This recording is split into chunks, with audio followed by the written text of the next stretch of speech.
legislation in 3 states that would allow college athletes to receive tax breaks.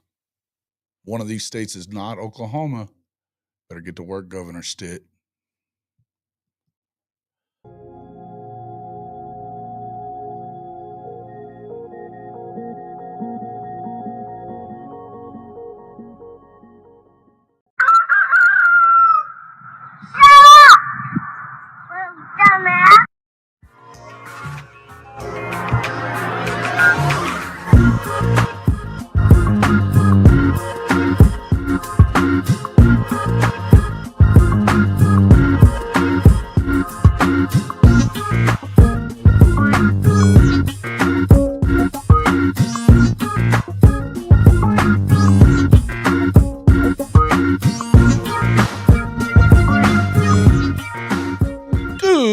Good morning, and welcome back to Rise and Shine College Football. I'm your host, Jason Watkins, and if you love college football, you know you're in the right place. So before you forget, smash that red subscriber button, like our videos, and don't forget to ring the bell so you don't miss one moment. Hall of Fame College Football. Like to welcome into the show our special guest from Locked On Oklahoma State, or as we like to call it, Okie Light, Mr. Cody Stovall. What's up, Hey, my buddy. brother? How you doing? Well, I try not to complain because I learned a while back nobody really listens anyway. So with that, I'd say life is good. And I have to admit, I'm jealous of the beard action. Hey. I've had a beard most of my life, and then like 2 months ago, I got like alopecia of the face, and What? I started growing patches of ridiculousness. So now I can't have a beard. All right. My beard days are behind me unless my face decides to cooperate. It's like I've got the Tulsi Gabbard thing You got going the on with half Jada of my Pinkett face. Smith of beards? That's it. That's 100% right. And you know what? Hopefully Will Smith doesn't catch wind of this. He will slap the shit out of you. Well, you know what? I got a prosthetic I can stick right up his you know what hozo. Hey, that's what I'm talking about. What's up, everybody? Good morning. Logan Lickey, Jay Fez, Scott Walker, T Boomer, Brandon Snake, KJ Golden, Neelio, Drew, and Harvey Johnson. Good morning, folks. Welcome into the show. Cody, we got to talk about something. Hit me, Goose. I just got wind of this, checking out the Athletic and stuff, and I thought, why the hell is Oklahoma behind here? Let me explain. Giving college athletes tax breaks on NIL earnings. So apparently, this is a guy on the Athletic who's bitching about it, but for other reasons. He's talking about it's not about winning at all costs, but of course it is. But apparently, last month, Illinois State Representative Travis Weaver filed House Bill 3871, which would exempt college athletes' NIL money from state income tax. Also in February, Georgia State Senator Brandon Beach and 4 other senators introduced what's being called the Kirby Smart Bill. Their bill would do the same for athletes who choose to play college sports in Georgia. And Representative Joe Lovern and Chris Blackshear filed a near identical bill in Alabama. So, what the fuck? I think it's only a matter of time, right? Governor Stitt, I don't live in Oklahoma anymore, so I mean, I don't really have a big hand in the argument. But if I recall correctly, just a couple months ago, he did do something in regards to passing a law for NIL athletes in the state of Oklahoma. He did. So if this tax exemption is the next portion of the spider webbing out of all of this, I do firmly believe that Governor Stitt will be on top of it because, I mean, he understands that we don't have, other than the Thunder, we don't have a professional team in the state of Oklahoma. So Yes, we most do. It's everybody Oklahoma. revolves around OU or OSU sports, right? So Yeah. in order to keep the brand of the state of Oklahoma in the national eye, you've got to be able to do things like this to keep us at the forefront because we're not a massive state, right? We don't necessarily have the best numbers when it comes to viewership across the country. So this stuff matters even more, and I think Governor Stitt will be on top of it. Well, he better be. He's got to be. This is something that the state representatives, the governor, you definitely got to keep your finger on this because especially, you start looking at the state of college football as it is an arms race, and Dude. everything must be geared towards loading your weapons. You know, look, there's other states out there though that are doing things like Missouri, where they're even and Georgia too, that they're allowing their high school players who are locked into a certain school to get paid already for NIL. They're not I doing don't that. think I think I'm sorry to interrupt, but I think that's a absolutely terrible idea. I think that's stupid too. When you But have 17, 18, and honestly, doing this for a living and having guests on the show, the last few guests I've had to talk to lawyers and agents and negotiate things, not financially, thankfully. I did have one 16-year-old ask me for money after the show had appeared, and I was like, "This is getting completely out of hand." I do not like it. We always talk about how the prima donnas in football are the wide receivers and quarterbacks. Well, with this kind of situation, if you're a high school kid getting paid, that's going to lead you to a commitment that maybe you don't even necessarily love, right? Let's say you commit to a yeah, Michigan or whomever, and you're Williams getting paid in Winery high comes school. to mind. Well, what Williams happens Winery. if they fire the offensive coordinator before the season starts, right? Now, how are you going to be able to transfer if you're already receiving money? As Mike Gundy's even mentioned, this is likely going to turn into, instead of letters of intent, which are no longer a thing, you're going to start signing contracts, right? Well, how are you going to sign a contract with a 16, 17-year-old and expect it to come to fruition 2 years later? I think it's terrible. Yeah.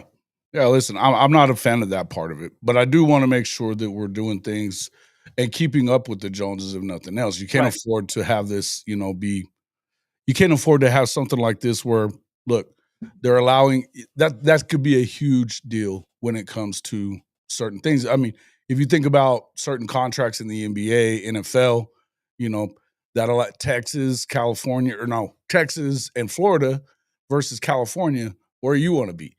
You know what I mean? They don't have a Yeah. state income tax in Texas or Florida, so that stands to reason that millions of dollars, that tax write-off is huge, huge, huge, and the same could be true for this. If you start doing this with the players for NIL, it's and particularly whenever this has already happened in Alabama and Georgia, this is working. So that's a concern. That's a concern, and, listen, we gotta see him be able to still compete. I understand that a lot of people probably don't give a shit about this, but I just thought we should bring it up. If I you care about your teams, Yeah, I would disagree, man, because you just said it. It's an arms race now. Whether you like it, love it, hate it, if you think it's great for college football, it doesn't matter. You have to be at the forefront of the evolutionary processes that are taking place. And as it pertains to NIL, unfortunately, whether you want to pay high school kids or not, or if you want to do the tax exemption, if you're a state that is behind the eight ball on this stuff, it is going to make it more difficult for you to sign the top talent. yeah. Yeah, it is, and I think, especially as kids become more adept with their financial stuff, and they've gotta be, I I would venture to say that a lot of this stuff they need to be paying attention to anyway as far as the schools are concerned, and this kinda brings a lot of that into it.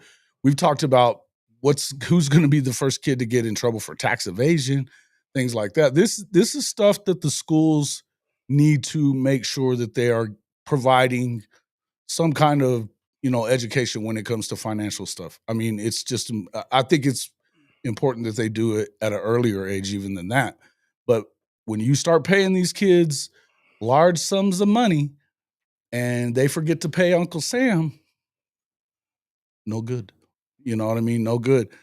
And No, that's part of, whenever you have advisors and stuff, they're supposed to help you navigate the world of college. So I would assume that would be a pretty big conversational piece to these athletes and the taxes and all of that stuff. But yeah, man, like if OU is in a recruiting battle, the kid from Georgia, yeah, and he's already allowed to get paid in the state of Georgia, but he's not in Oklahoma. More often than not, he's going to go where he can get the most money. And the one thing I do love about NIL is what 90% of college athletes do not make it to the NFL, right? So this is likely the most money they're going to make in at least the early part of their life. So I get it that you need to get your money while the getting is good because you probably are not going to make it to the NFL. But at the same oh yeah, time, I do think that it takes away from the college football landscape, because the beauty of college football growing up was you could watch a kid go from a freshman to a junior, you know what I mean? Watch him put on 50 pounds and become a reliable player and a household name. You're not really going to get that very much. You're not going to get the I grew up idolizing this university because they were in my backyard and I want to run through walls and bleed for them. There's going to be some of that, but that's usually your 2-star, 3-star kids, right? Those are usually the kids, if they bleed crimson or orange or whatever because they grew up down the stadium, you're losing some of that because those kids now have to go to a smaller school or a JUCO. And it does take away from the admiration that I think the older generation has for college football. It's getting crazy, but the tax exemption thing I think is a great idea. Well, and and guys, I understand what you're saying here. NIL tax free, Noid says. Meanwhile, citizens in the state are not getting relief. Well, I mean, come on now. We're not running. If you're a citizen that's out here running a 4.240, then you're in the wrong career. All right. But if you do run a 4.240, then get your money, honey. Well, and here's what I would my answer to this would be, and I understand where you guys are coming from, but here's the other deal. The state of Oklahoma, at least, has already passed legislation, as you spoke of earlier, that would allow the people donating the NIL stuff to Yep. these players to do it through the school so that they can write that off. Yep. So why should Big Money Booster be able to write it off and it not get written off at the other end? So Yes, sir. I don't know. I mean, if it's not taxable once it gets to the school anyway, then why would you tax it on its way out? I mean, I think that it's one other thing that, either you're going to make them school employees or you're not, and they're not for now anyway. Not yet, right. Because they don't want to. They don't want to do it because it screws with the school's taxes. So Isn't it again, funny that everybody but the schools, everybody but the players would continue to not get taxed if we don't do something about that. isn't it ironic that that is the only thing the NCAA has popped up and said anything about was the employee thing, players becoming employees? That's the only thing we've heard from the NCAA in the last few months, and they popped up and said, "No, you can't do that." Dude, I don't understand what the NCAA still does. They're Oh, yeah. obviously a feckless organization that doesn't have a lot of Indeed. backbone or a lot of teeth. They have decided not to talk about the financial compensation. They've decided not to talk about the whether the money can be through the university, but they sure as will pop up and say, "Nope, can't do that." Mhm. It's Mhm. Yeah, that's the way the world works. Income in, tax out. I don't know. Listen, guys, I get it. I understand what you're saying. I would love to have more tax breaks for my household too, but something tells me that you can work your way around it if you got a good, tax guy or whatever. Now, I don't know, man. I would just tell you that in the end, some of this stuff is going to have to happen. If it works out in these other states, that that's going to be one of those deals where it's going to hurt it's going to hurt the states that don't do it. yep. And in college sports, it should matter, right? I don't know. What is that? Income tax? What is that? I get a tax bill. Yeah, everybody gets a tax bill. Everybody gets a tax bill, and you're going to get tax bills anyway.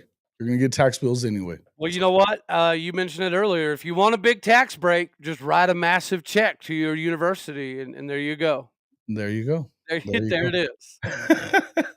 Again, they are getting a big tax break, and we know that the schools in the state do not pay taxes. They don't. So, why should the athletes have to do it whenever listen, I would understand if it was regular NIL stuff, that what it's supposed to be, but we all know that that's not what's happening. We're talking about collectives that are just taking cash, and this is going to continue to happen, by the way. Oh yeah. I know Joe C was telling everybody that once they get into the rev share stuff, that NIL will play into that. No, it won't. That's not going to happen. They're not going to be able to stop it, and it's just another way to funnel money to the kids.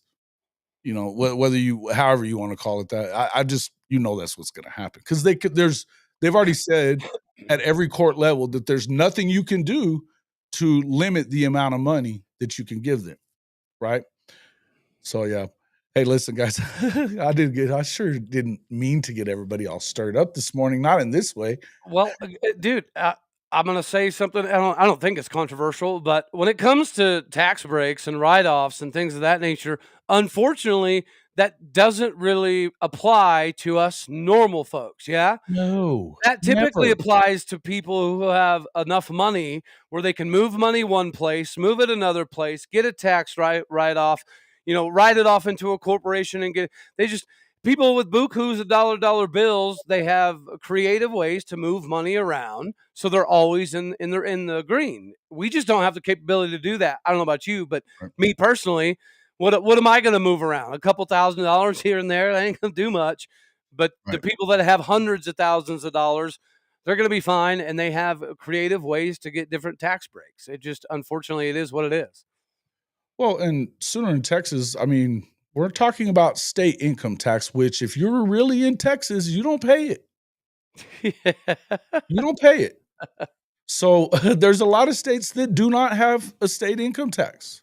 They It don't. is crazy that we have to change laws just to It is kind remain of crazy. competitive. Yeah, it's It is wild. kind of crazy, but again, the whole world of what this has become in college football has become crazy, and I think this is one way for you to end up talking. I mean, there's things that we should talk about. A lot of things that are going on within Power Four football right now. That's getting crazy. It, but I got to tell you guys, it's not really changing. Other than it's going to change for the worse, as far as a lot of people are concerned. But meanwhile, if you're going to continue following the sport and loving the game and wanting your teams to do well, you're going to have to get on board with some of it. The idea that a lot of this is player driven and things like that. I mean, I don't know why we wouldn't want the players to have a better opportunity, and I think that this is part of it. I think that we start talking about this stuff. Listen, the schools, the these presidents and the coaches and everybody else are the ones that have benefited off of all this shit for years. And not only that, we start talking about guys leaving because of NIL and blah blah blah blah blah. I don't know that happens a ton at Oklahoma. I don't know that it happens a ton at Oklahoma State, that you're just losing out on money. What you have to do is make sure that your culture's right, because it can't be all about money. If you're recruiting on something aside from it, you probably ain't going to lose a ton of people to cash. But things like this, you have to keep it competitive. And we know damn good and well that a lot of times players are getting processed. Not that they're jumping in the portal because they want to, but because they're told to.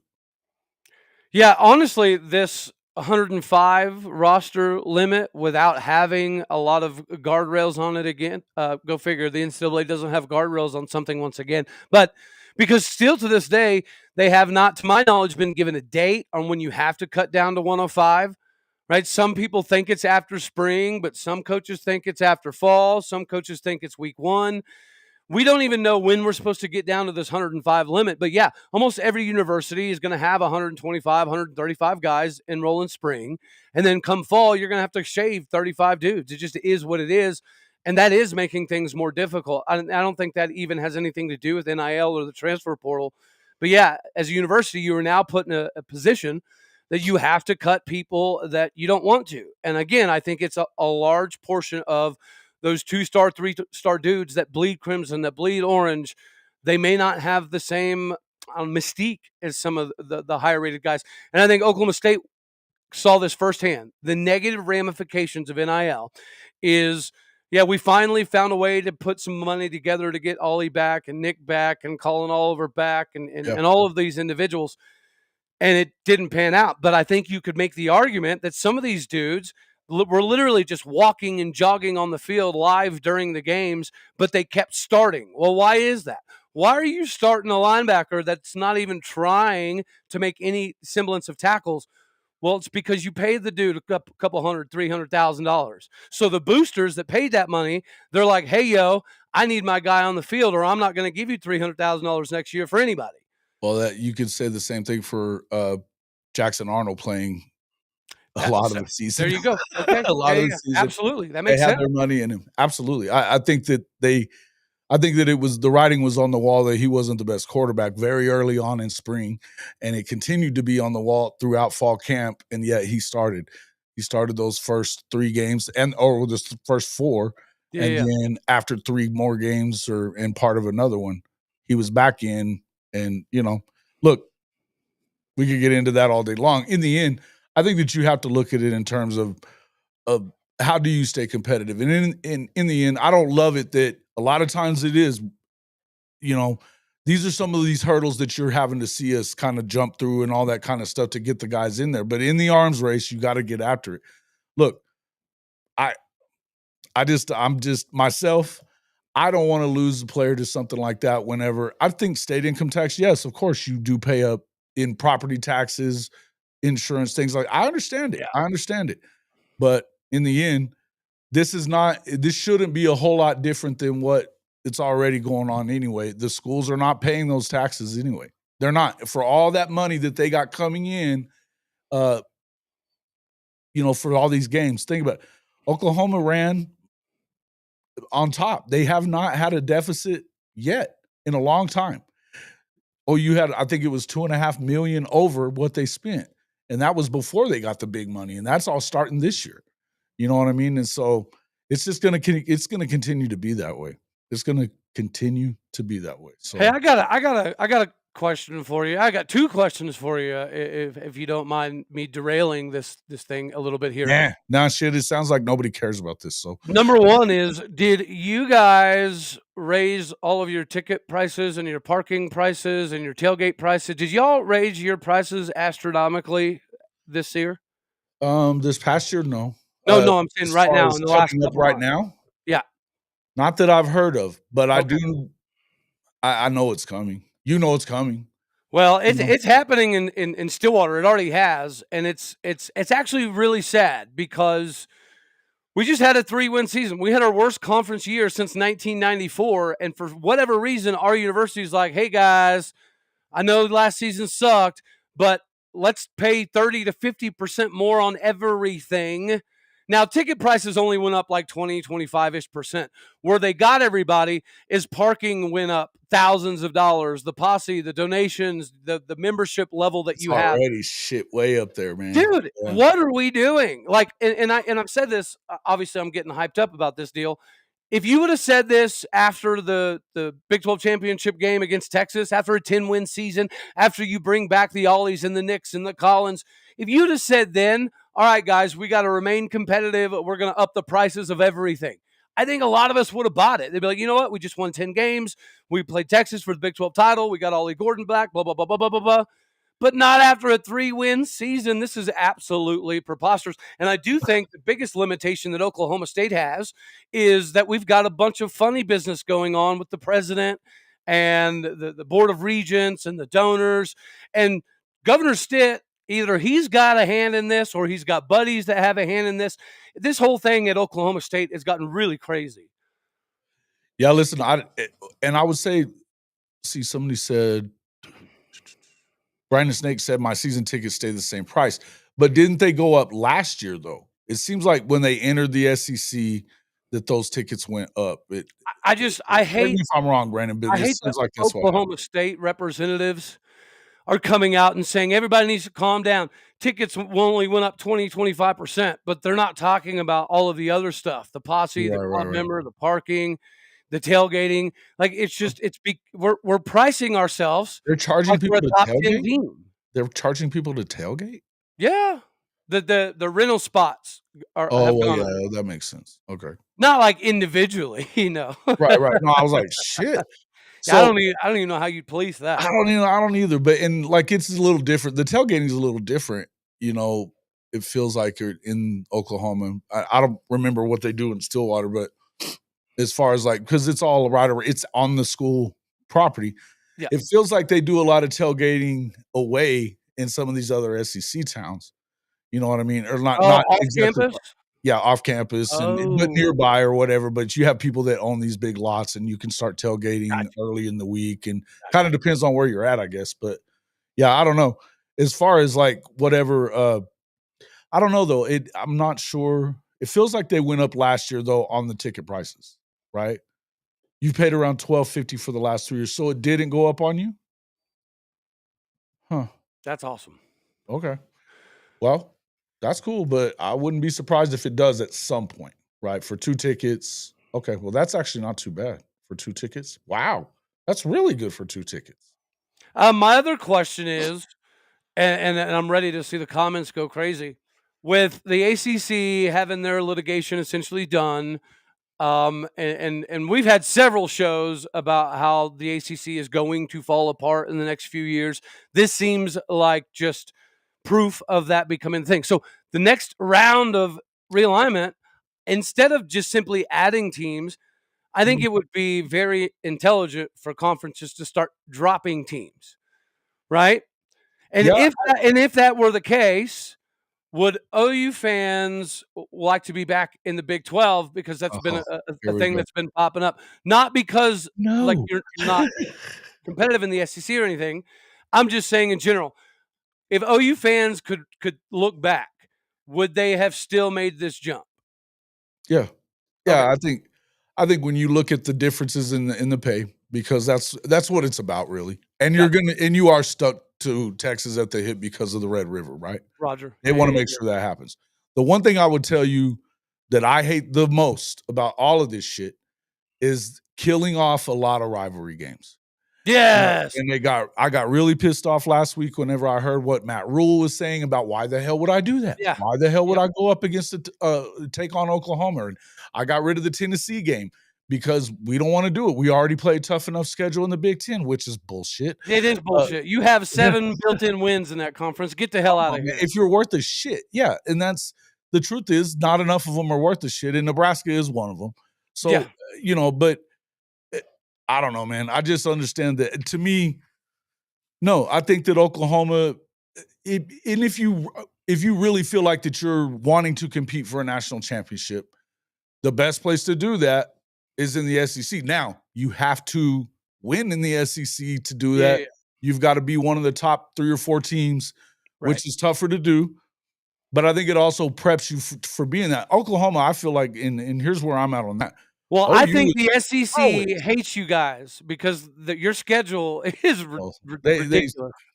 yeah, well, they certainly love Texas. Yeah, yeah, yeah. I'll put it that way, That's and I fair. think that goes to ESPN and them loving Texas, you know, and for whatever reason.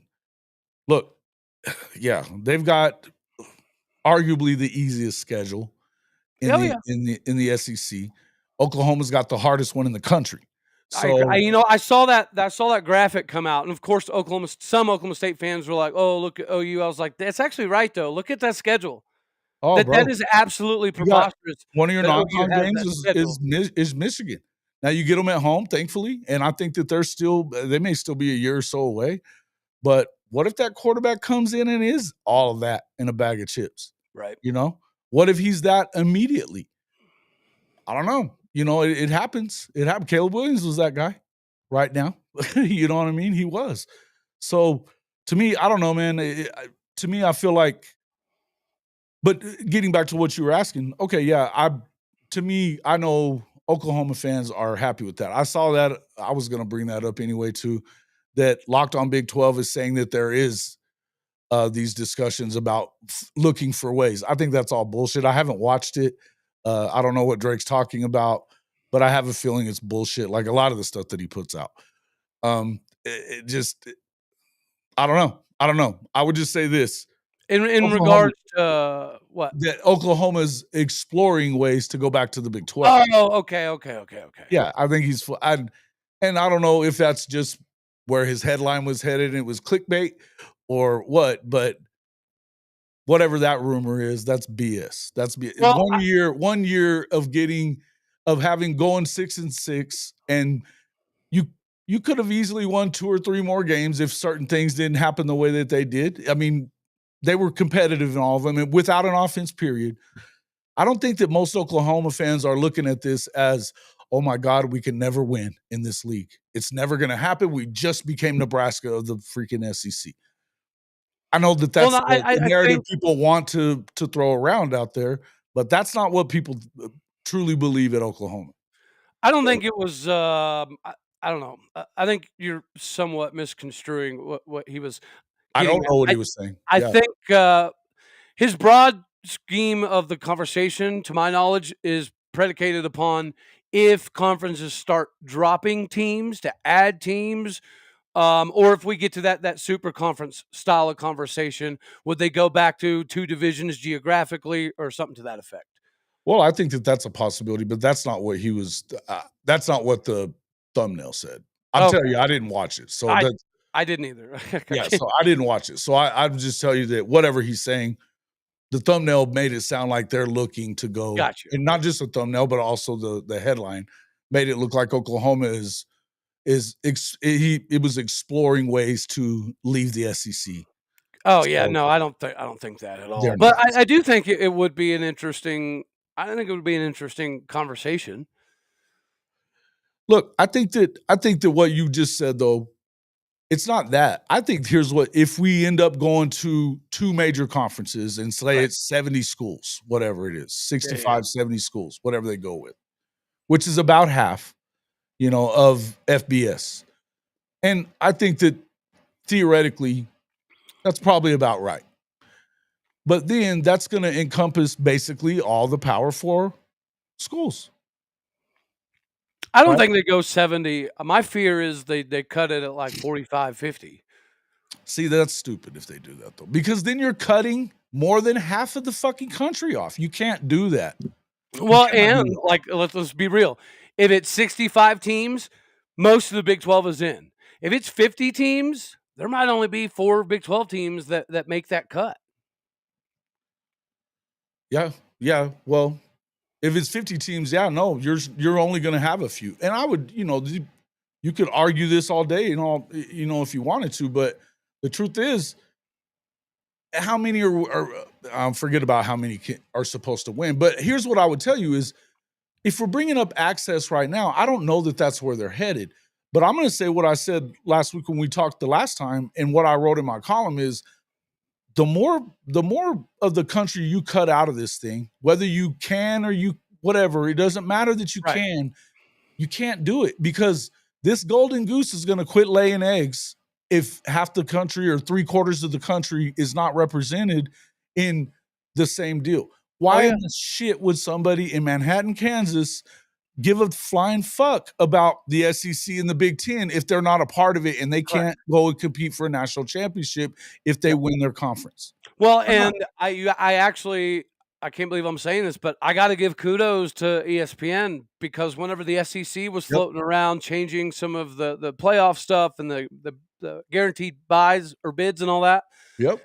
I like the fact that ESPN stepped in and basically said, if this happens, you're gonna start alienating so many college football fans that you're gonna destroy the product that's already kind of teetering on I don't know, you've already That's lost. why I feel like they floated it out there. I think they floated Ah, it out there to find gotcha. out what the country at large was gonna say, and probably to some extent, that was I mean, I'm sure that they've already heard that from ESPN before they ever ESPN and Fox for that matter too, I would think, Yeah. right? Before they ever floated it out there and dropped it to Ross Dellinger. That shit didn't just get leaked to Ross for nothing. Yeah. You know what I mean? Yeah. And That makes sense, that And makes sense. mind you that they left New Orleans without a decision on that, and a decision hasn't been made, and they're talking more about this year and what they can do to change up the seeding process or whatever. I would tell you that I think that if I'm the Big 12 here and I'm the ACC here, I hold the line on that shit. So you think the SEC was just pulling a Trump, saying something absolutely wild just to see what the people say? I I don't pay that much attention to this politics shit that much, but I Oh, do we know how it started works. this thing talking about Governor Stitt. Calm down. Well, no, I don't. The only reason I was just saying Governor Stitt needs to get to his ass to work, but He dang sure does. You know, there's a lot of grumblings going around that he wants to be the Oklahoma State president in a year and a half. oh, I think that that's coming. I think that that's yeah. What he's got 2 years left. Yeah, he just announced something year and a half, 2 years, something to that effect. And Oklahoma State's interim AD he just announced, or interim president, sorry, he just announced that he's on a year and a half contract. So the timing of it does seem pretty suspicious. Is this good for Mike Gundy or bad? I honestly, well, if we have another 3-win season, it's really bad for Mike Gundy because as it settled this previous season, I think our Board of Regents is an absolute disaster. I think there's a lot of political pushing going on inside that room, but at the same time, the one thing I am appreciative of when it comes to Board of Regents is they're now viewing this as a business, right? And last season was strictly about business. You can't win 3 games because it's bad for business. You can't call all of your fans poor because it's bad for business. You can't out driving drunk 1,000 times because it's bad for business. Oh, but y'all were all happy about him saying that shit at Big 12 I Media did. I Days. thought it was awesome. Yeah, I actually did think it was flipping awesome because, dude, you got to think about it. As an Okie, all right, 90% of us spent half of our high school and college days just grabbing a 24-pack of Keystone and back road until 3 in the morning. Okay, Cody. It is what it is, baby. Hey, It's not something that you can do as the head coach of a big time school, though. You know well, that. you can't say that idea. stuff It was and then go bad. 3-9. Well, definitely. The But I most thought it was egregious thing that I will never forget, in my opinion, him calling the fan base poor is going to be up there with "I'm a man, I'm 40" forever. And that's another reason why. Their opinion are the same ones that can't pay their own bills. Yes, that clip to me will live on further than the "I'm the man, I'm 40" thing. I don't do the "I'm the man, I'm 40" thing. I think it was all bullshit. In fact, I know it was because I was reporting at that time. Remember that like it was yesterday, and I know that she wasn't going after the kid. She was going after Mike Gundy and that staff for the shit they were doing and the plays that they were calling. And you know what's funny, man? Like I talk to Bobby Reed quite often. Matter of fact, if everything works out, he's going to be with me at Big 12 Media Days. Right. Really? Yeah. And you know, because us crippled folks get an extra pass. Nice. Yeah. But anywho, that really that changed his life, not in a good way. Mm-hmm. Like he was not appreciative of all of that. It took him about a decade before he started coming back around to being a Cowboy and realizing that Mike Gundy was trying to have his back. It just kind of backfired, and it made so much negative publicity for Bobby Reed that it followed him for years. Mm-hmm. Well, but he wasn't really. Hold on. Before I skedaddle on off of here, I do have to ask my fine OU friends out here, how does it feel to finally be a poverty program with no spring game? Now, see, I knew you were going to bring Nobody likes it. Nobody likes it. I can't think of a single. I tell you right now, everybody in my audience has been pissed about it. That's actually phenomenal to hear. And you know what? This might even accentuate why social media is a cesspool, because and that's all I was getting at. There was tons of tweets about how we're poverty and Mike Gundy is garbage because we can't afford to have a spring game and all this other stuff. So that's the only reason I mention it. But as I think you were in the comments of that episode. I was. And that led me to ask some other OU fans, how do you feel about, is this just the Twitter people that are talking all this shit? Do OU fans actually, not like having the spring game? And it appears as though most are unhappy about it. Yeah, listen. I mean, now I understand why you might have been forced to do it if you're Brent Venables, because it's already your kind of seat's kind of warm. And so let's say you do it and you are the one SEC school that does it, although it looks like some are dragging their feet and not going to do it, but there's a chunk of them that will. If you're that one team that doesn't do it, and then you lose somebody, whether or not you wanted to lose them, didn't want to lose them, whatever. Right. The people that are always on his ass anyway, and there are plenty of them. It doesn't matter what he does. I know. So you're going to be in his face about that too. Right now, he can't afford to have a whole lot of bad optics anymore, right? There's a few things that are going along that it's not great. That's the argument that I gave for. I can understand why they did it. See, I don't. The more I look at it, though, I still hate it. I still hate it. To me, the only reason it makes sense to not have a spring game. Well, there's a couple, but the biggest one is, and this was the argument that Ohio State made. We just played 16 games. Yeah. Why do we need to rush another semi pseudo game? To me, that does make some sense to some degree, but then you have teams like Nebraska doing it, and it's just absolutely ridiculous. And their argument is, well, if we have a spring game, people are going to come steal our recruits. They're going to do that anyways. It doesn't matter if you have a spring game, whether it's televised or not. Information is going to get out. Like, that's just the most preposterous. Oh yeah, it's not. Listen, man, I'm not. If you have a kid that's running a 4.1940, it's going to get out. I'm not hearing about this tampering shit. I'm not. I don't want to hear it. I think it's bullshit. If that's the actual reason, you're a dumbass. So, well, you have to get down to 105 anyways. Here's right. Well, actually, and the SEC has to stay at 85. They're still at 85 on it. What? For whatever reason, that's the decision they made. Here's where I'm at. 85 scholarship players, and then the 105 will be the walk-ons? I guess so. Yeah. For whatever reason. Let me just get to this. The one thing I'll tell you is this, just because I want to make sure we get there. If I have an understanding about it and I'm okay with it, it's because of this injury situation. You've got a bunch of guys that were injured last year and are still having some cleanup stuff or whatever. They're still kind of recovering. Guys like Jaden Gibson, whatever. I don't necessarily have a problem with not having that game if it's to keep some guys healthier. And it sounds to me like that may be part of the decision-making process there. I can get that. Well, I'm glad we brought it back because after a 3-win season, you lose all of the mainstays. Yeah. You have to sales pitch the fan base to get re-engaged. And if you do not have a spring game and we have no idea what the team looks like, I think it's going to be hard for season ticket sales and everything like that to go up. So from Oklahoma State perspective, spring game was an absolute necessity this year. We have to convince fans to buy back in after an abysmal season.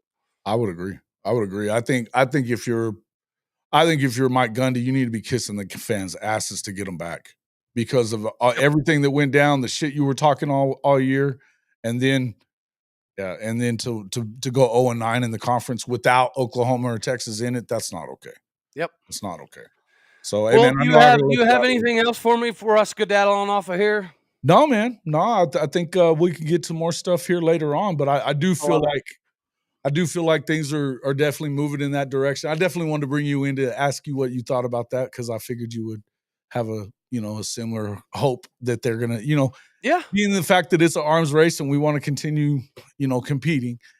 Well, I like that it was organic, right? Because I wake up and then you text and say you want to come on, and I was like, yeah, sure. And I thought we were talking about recruiting, but I don't really give a hoot, buddy. I'm greatly appreciative of you bringing me on here. And I like having you on. I appreciate our back and forth, right? The shit talking is cool, but having substance in conversation is also cool. So I appreciate you giving me a holler, buddy. Amen. People that are negative and voicing their opinion are the same ones that can't pay their own bills. That's right. Forget. Well, I got to go stand on a street corner then because I got bills coming. So do I. All right, buddy. I appreciate you coming in, man. We appreciate you. Yes, sir. All right, y'all. Ladders. Cody Stovall from Locked On Oklahoma State. Make sure you guys get over there and check him out. He's been growing a lot lately. He's been good. He's been doing good stuff. Welcome into the show. Ryman Lemon, Neilio, Jen. Welcome in. Michael McCachran. Is that how you say that? What's up, bud? Sooner in Texas, our Moosehead. Mars Jams. Bishop Frank. What's up, Bishop Frank? Noid, I didn't say hello to you earlier. We did bring you up, though. Sooner in Texas, Drewski. What's up, guys? Glad everybody made it in. Kimberly K, I don't know if you're still here, but hope everybody is doing well this morning. What do you guys think about it? I mean, I hadn't done a whole lot with I'll get to some of these. All those excuses are it's BS. I don't care if you play 17 games, you're making billions of dollars. If it's an injury discussion, okay. But I love it because for me, I like to see the kids of the future. Listen, I'm with you on that. As far as the spring game is concerned, I mean, I can understand it for a number of reasons, especially the injury stuff, but I don't love it. I think that, man, is for somebody who likes to watch as much football as is on, it's not something that I really want to see. Not really something that I want to see that they're getting away with it or getting away from it is what I should say. Because I think that by this time every year we're fiending for football again. And to be able to see these kids that, they've been recruiting, they want us to follow the recruiting so tightly, and we do. It sucks, man. It sucks. Let's see. It says, BS, I don't want to see a CFP version of the Pro Bowl. Yeah, no. Which is what we could possibly expect this year. The poaching shit is fucking brain dead. Yeah, I'm with you, man. I'm with you. Yeah, yeah, me too. The Astro from space, good win versus the Longhorns Saturday. Also, how is everyone doing? Family love from H-Town, Texas to you guys over there. What's up, Astro? Been a while since I've seen you, man. Thanks for coming in. Appreciate it.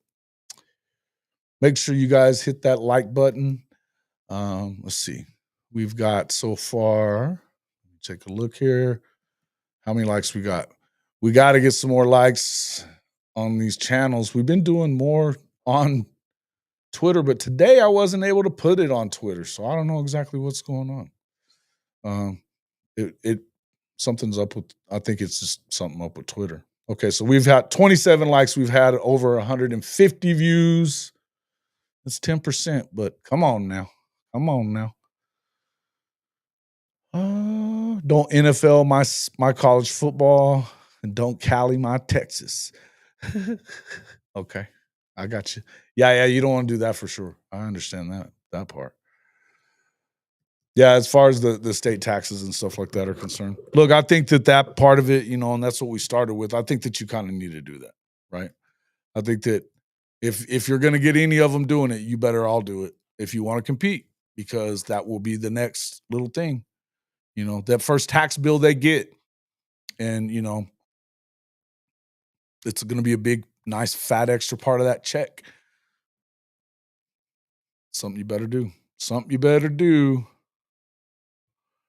It was a pretty good win against some Longhorns the other day, though. It was like 27. Bros, number 28. Good win. What are you guys talking about? 27 and 28. What? Oklahoma ganja grower. I didn't say hi to you, man. What's up, dog? Good to see you. Everyone sneak up on that like button. Oh, you were number 29. Now we're up to 32. Hot damn. That's what I'm talking about. Love it. Decent weekend for OU sports. Softball still undefeated. OU men's basketball beats Texas. Yeah, man. Way to go with the sweep for the ladies, the softball program. And that's, to sweep South Carolina, that's a nice team that they beat. It's a hitting team. So that was big. What's up, Comanche Sooner? Good to see you, man. Good to see you. How did the OU beer pong squad fare over the weekend? Hey, man, I don't remember that there was one, but that would be cool. Proud of OU baseball and softball. Should be. We should definitely be proud of them. And especially this softball team to come out and do what it's done to start with, right? As young as they are. And I know some people have been saying some stuff about how the schedule that they've played so far hadn't been that competitive. I mean, when you're young like that, I think it kind of worked out pretty well for them but one thing that you noticed, especially from that Friday game, I mean, they were down, and to come back the way that they did, they're still super resilient, and they don't ever give in. They just don't ever give in. I think that this is going to be a hell of a season. I don't know that I'm going to go and predict a fifth in a row championship, because I think that that's hard to do. And I think that the SEC right now has some damn good programs in it. I mean, Florida is up and coming. I think that they're going to be a pain in the ass. We know that there's some other schools that are really good. Alabama. Yeah, I think it's going to be a dogfight all year. Texas, of course. Texas A&M has been pretty good the last few years also. So, Sooner in Texas? That's ridiculous. What are you talking about, bro? Since I'm being shadow banned, what good does it do? It may help with the shadow ban. So I would just say that. Your horns might be down. Yes, they are. Always, every day. Every day. That's how we start and end the program, is with the horns down. I'm a Muskogee Sooner born, now living in Mizzou. I'm also born in Muskogee, by the way, Michael. It's awesome. Awesome. Hey, are you the one that put on there last night that you got to plug in with the show? You certainly do. Good stuff. Good stuff. Do y'all remember running back Gerald Moore? That name sounds really familiar, yeah. Oh. Yeah. I mean, apparently you guys don't care about the horns down, right? That's what we hear. It's not how you act, but that's, whatever. What's up, Jordan? What's up, man? Part of the Triple A fam shows up. What's up, my guy? Good to see you. Thanks for coming in. I'm out of Yates, y'all. Cool. All right. Let's see. Big Mike joining us. He's not. He had some, unfortunately for him, he has to deal with the VA today. So no Big Mike this morning. Probably get him on Wednesday, I would think. Bishop Frank, would you like to join me this morning and talk about a couple of these things or whatever you think you want to talk about? I'll be happy to send you a link if you're up to it. I sent you one the other night too. Oops. Let me see.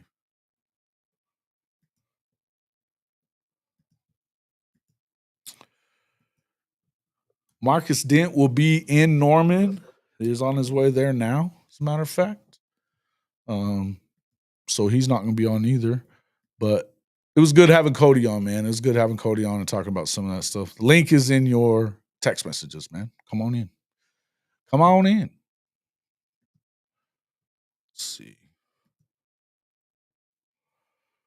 Let's see. What else?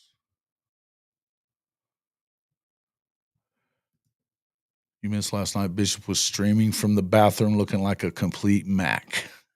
What? On what? On Coach Rick's show? No, man, you guys know me, man. I work a lot during the week, and then if I'm doing, especially when I do a night show on Saturday, that means that I've probably been awake for the better part of 24 hours. Sundays turn into, I have been going to church lately a little more, but but I went to church yesterday morning, then I slept the rest of the day. I woke up at like 8 last night. Yeah. So break down like what they seen at practice. Hey, I think that we're hearing a lot of stuff about that. And that was something that we were talking about on the late shift show the other night, is that the things that you're hearing out of there and what you're seeing, whatever film we've seen, it's looked pretty good. Rave reviews for Jaren Kanak, rave reviews for Caden Helms, which is awesome. That tight end room may be turning in the right direction. You know what I mean? So I'm kind of excited about that. It was a lot of fun. We talked about a lot of different stuff in there. We even got into the Otis Taylor. It had me freaking out about Otis Taylor stuff. But yeah, it was a lot of fun, man. And what I feel like is, it looks like there's a lot of things. I mean, look, we pretty badass that we're hearing the stuff we're hearing about Giovanni Gibson being that number one guy in the receiver room so far. That he's kind of established himself as that guy. In view of the fact that, Coach Rick's nephew, and, that Marcus Dent brought him up on the show, which was cool because, he was just bringing it up, saying, man, that guy he's an SEC guy.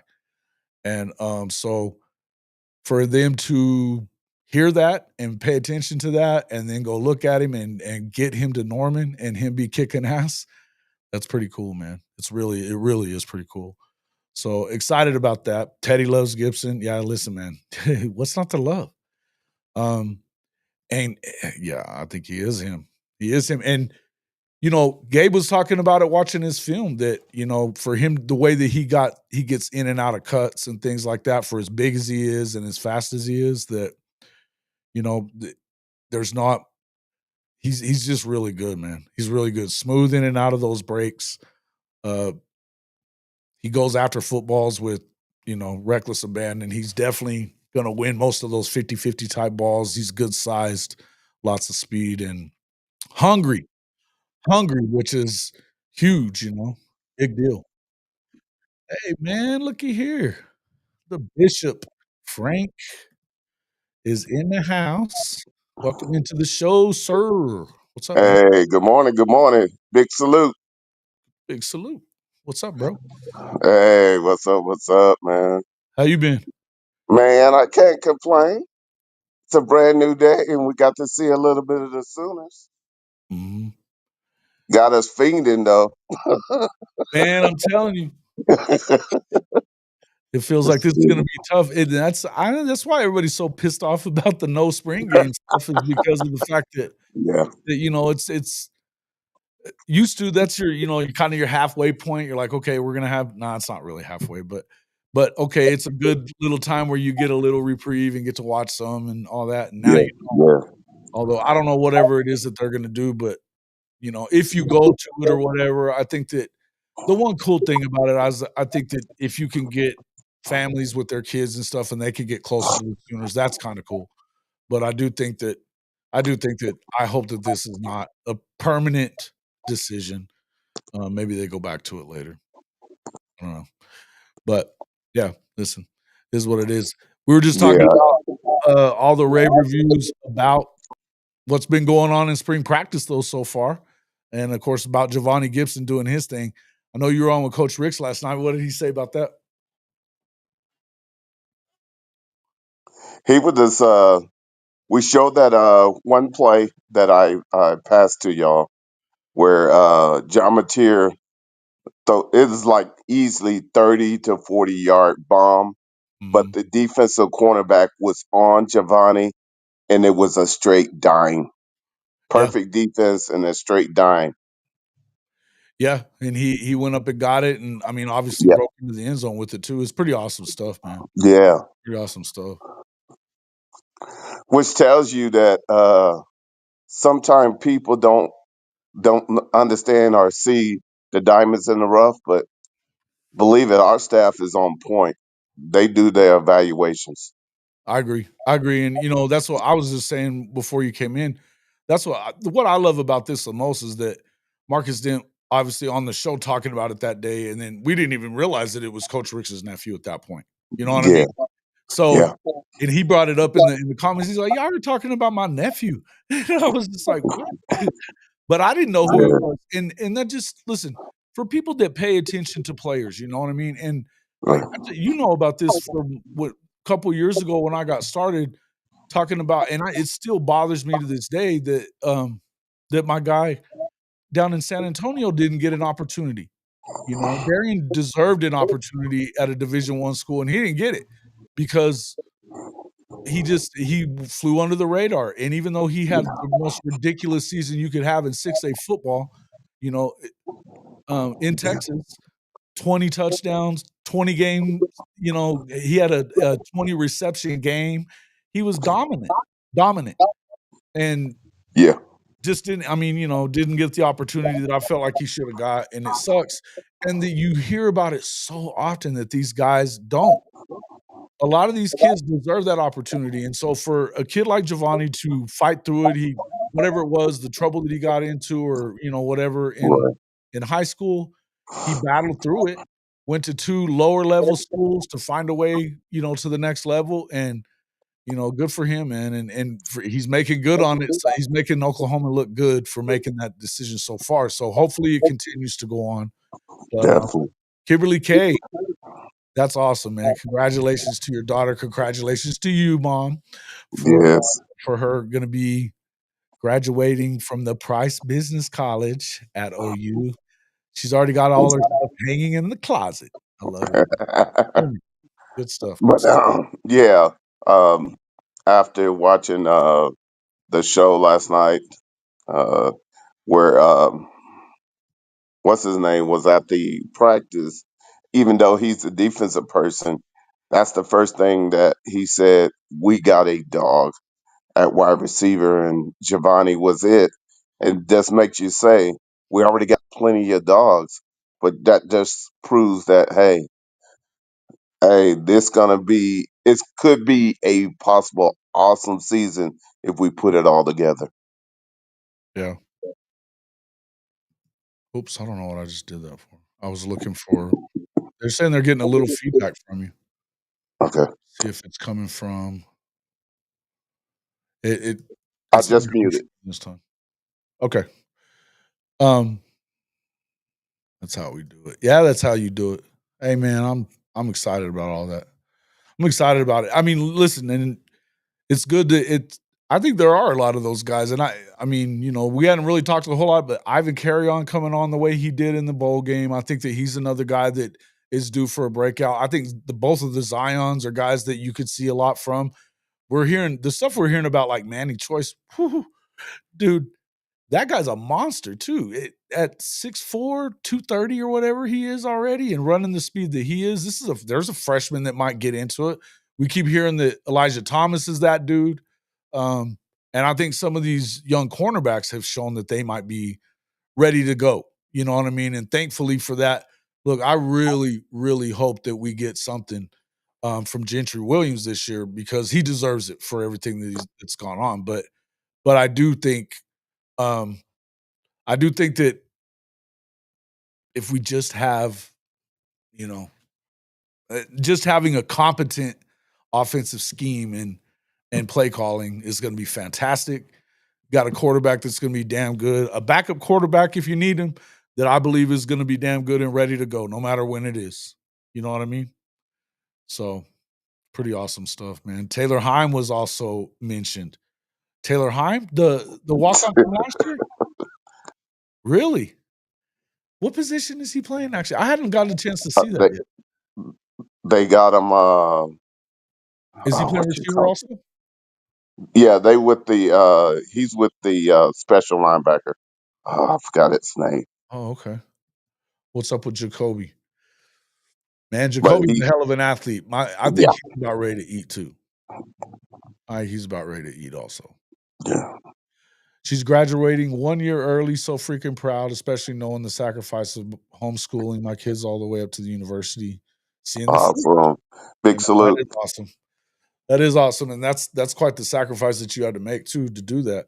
But no, it's great to do it. I mean, I'm glad that good for her, man. Good for her. That's pretty awesome, man. Very, very good. And yes, I agree with this.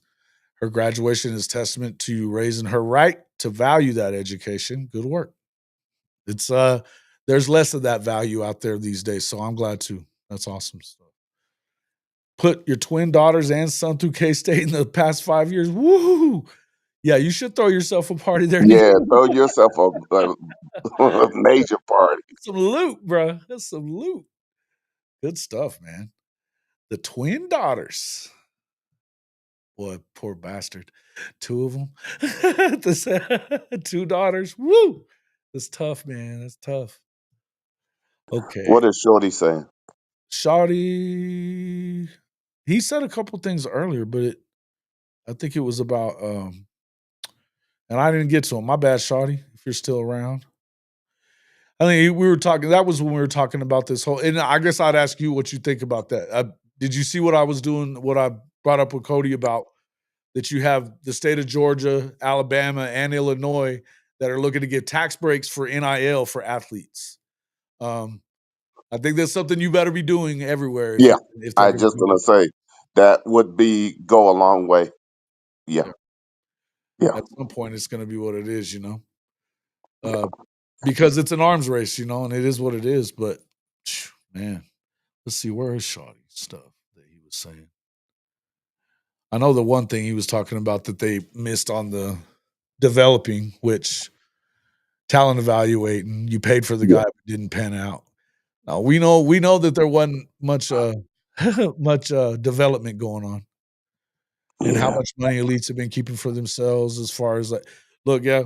Well, and that's what I think when he was saying that was probably along the lines of when I was saying that now that the new law that Governor Stitt signed in makes it to where you can actually run the NIL money through the school so that the donors can write it off as a tax break.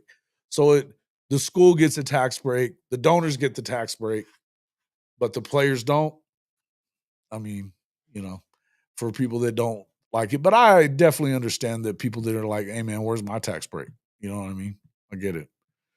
I definitely get it.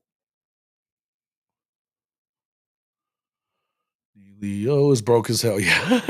Yeah, I was fixing to say he broke it. He broke. I don't know how broke he is though. I think he did pretty well because he was just down at spring training. Are you still at spring training there, Neilio? He said, no effing doubt about that, man.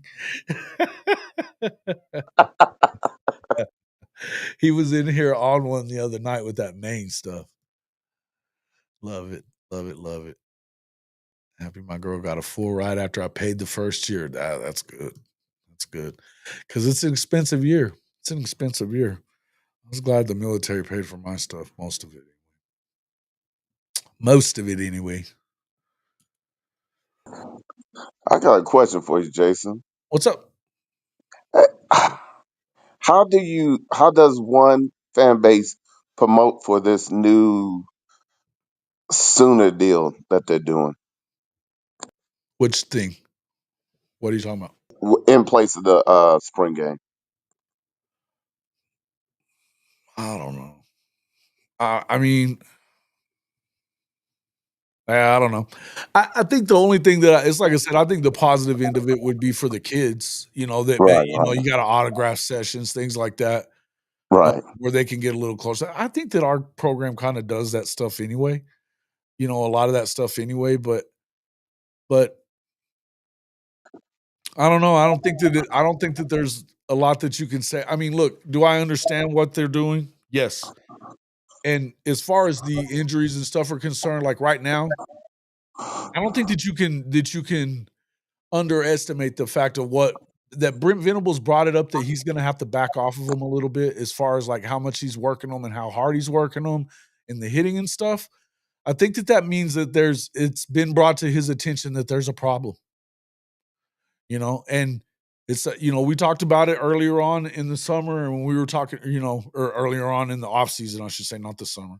Um, Whenever I wrote the column about it, we talked about it, about the injuries throughout the year and what was that coming from. You know, I don't know that it doesn't have something to do with whatever's going on with the medical department. We know that Nick Anderson talked about that on his way out. We don't love it that he talked about it on his way out. I don't love it but if that's what's going on, it's going to get talked about at some point. So if there's an issue there, it needs to be fixed.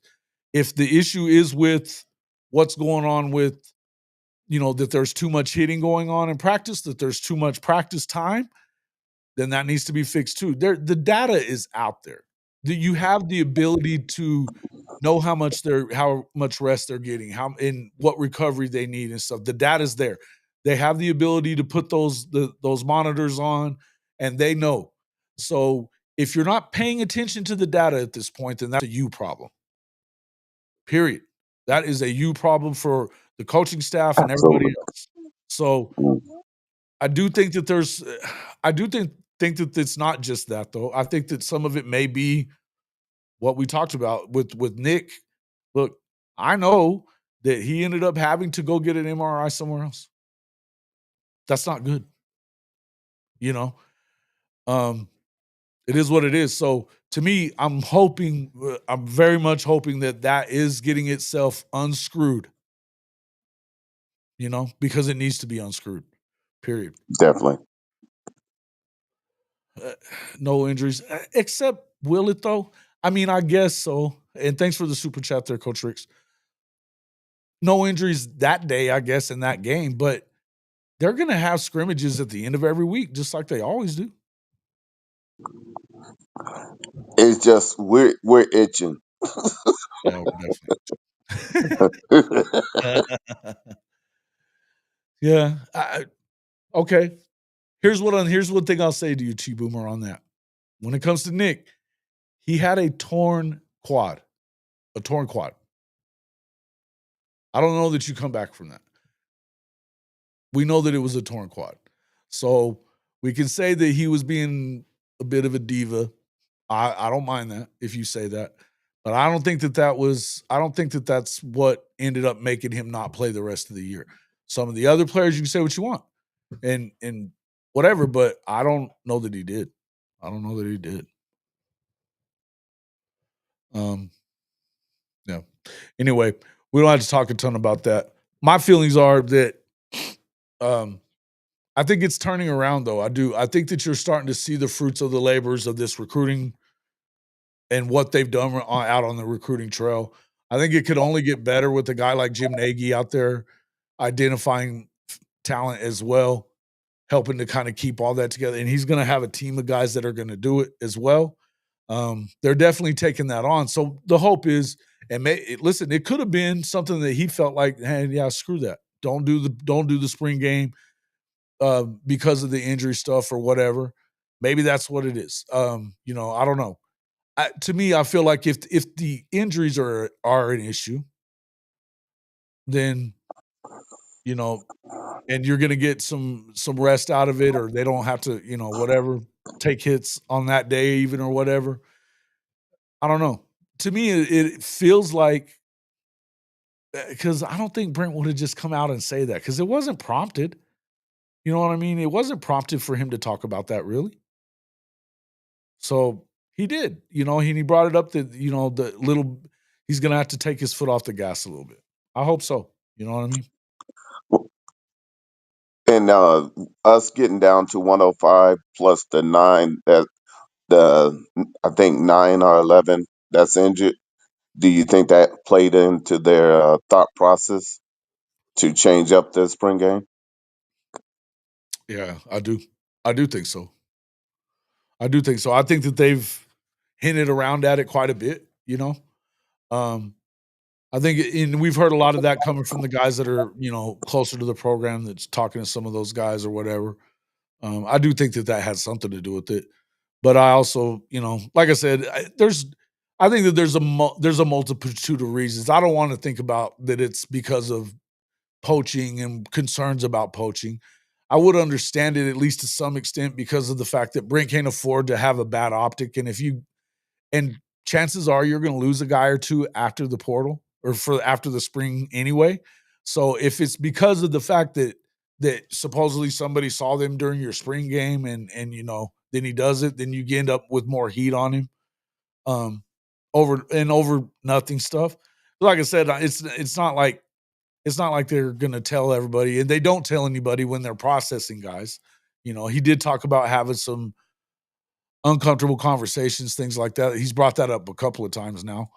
And I think that that's probably coming after the spring as well. If you were listening to the show the other day on Friday, Chris Mason was saying he felt like you might end up seeing a guy or two out of that tight end room processing and going away. I don't know if that was one of the ones he was talking about or not. I get where somebody like, if they're trying to recruit over the top you and certain people are if you're having to bring in tight ends in the portal, you had to pay them something to do it because it got competitive. So it would worry you about like a Caden Helms about whether or not, but it sounds to me like he's in the top 2 right now as far as depth chart's concerned. So, or at least that's the thought anyway, that he's one of the top 2 guys, him and Davin Mitchell. So I'm liking it that Devon looks like he does, man. 170 or 275 and he's moving like that. Damn. Yeah, no doubt. I'm liking that. I'm just liking the new look tight end room. They're looking more able to block and be able to still go into pass routes. Yeah, I mean, well, how much of that is Kevin Wilson too, along with, and not to hate on Joe John. I think that he takes a lot of heat for. I don't think he's recruited so well, but which is one thing.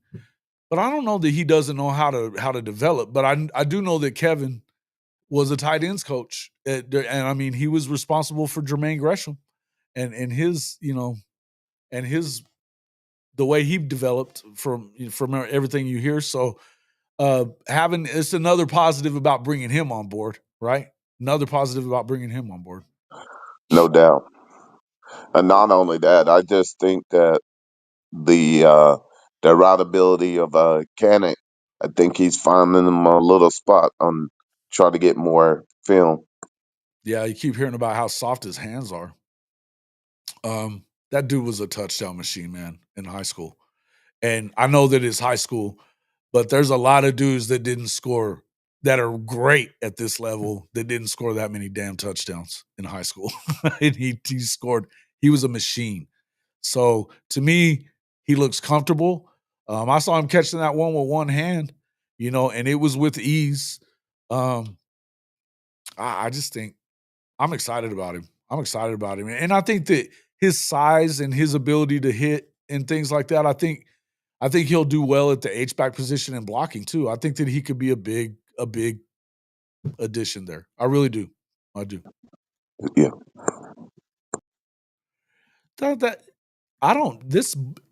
You know what, Sooner in Texas, you're wrong about that. What do you mean giving more passes? He blew his knee out 2 years in a row. Blow the knee out. I mean, actual damage, not just sitting around. He didn't fall off the fucking couch. What are we talking about?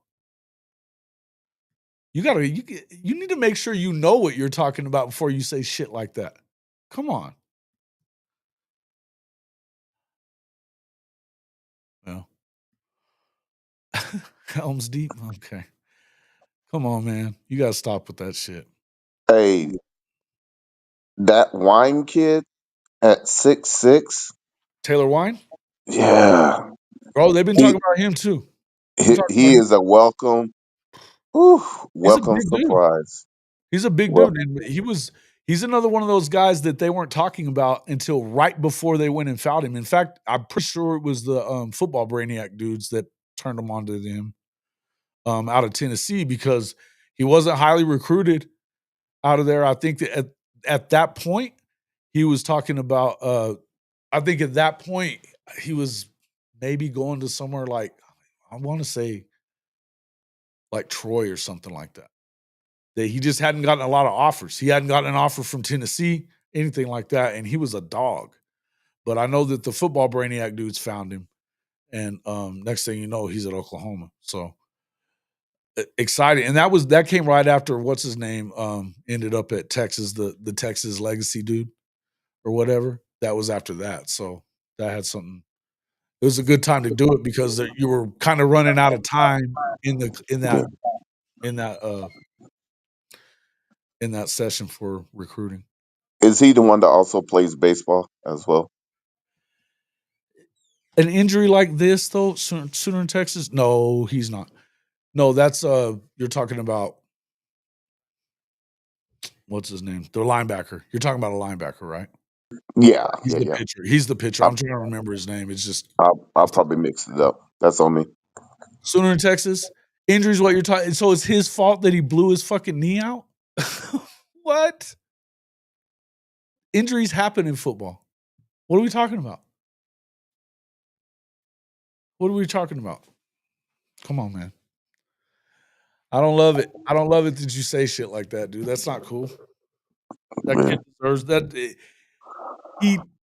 He's a hell of an athlete. I think that if he can be not injured, it'd be great. And last year, I don't think that it was. I mean, it is what it is. When you've had 2 ACL tears in 2 years, it can take some time to actually get up to fully back and ready. The fact that he doesn't have a brace or any of that kind of shit on right now should make people feel pretty good about it.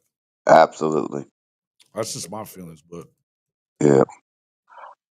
But I like our offensive linemen and defensive linemen that size wise look like they've talking been about paying James. attention and putting in work. You're talking about James Nesta, the other baseball player.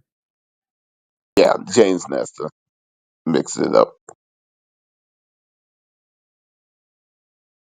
Hey, Here's the Teddy deal. to When you them go even get said these kids, said something about Gilmore at the DN.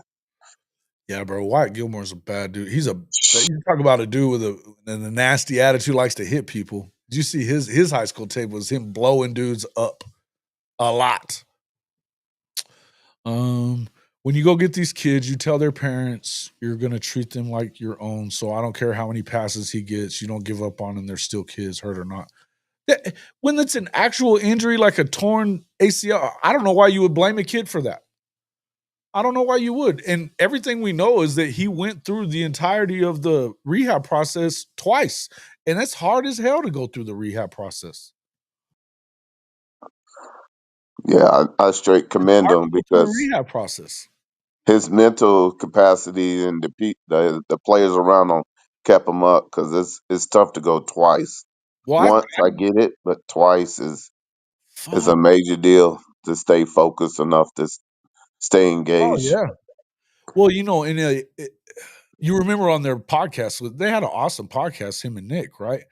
And he was talking about how much they do as far as, I mean, you're working your ass where everybody's lifting this much or doing this much and doing this much. And then he does all that. And then he does his rehab work in the same thing.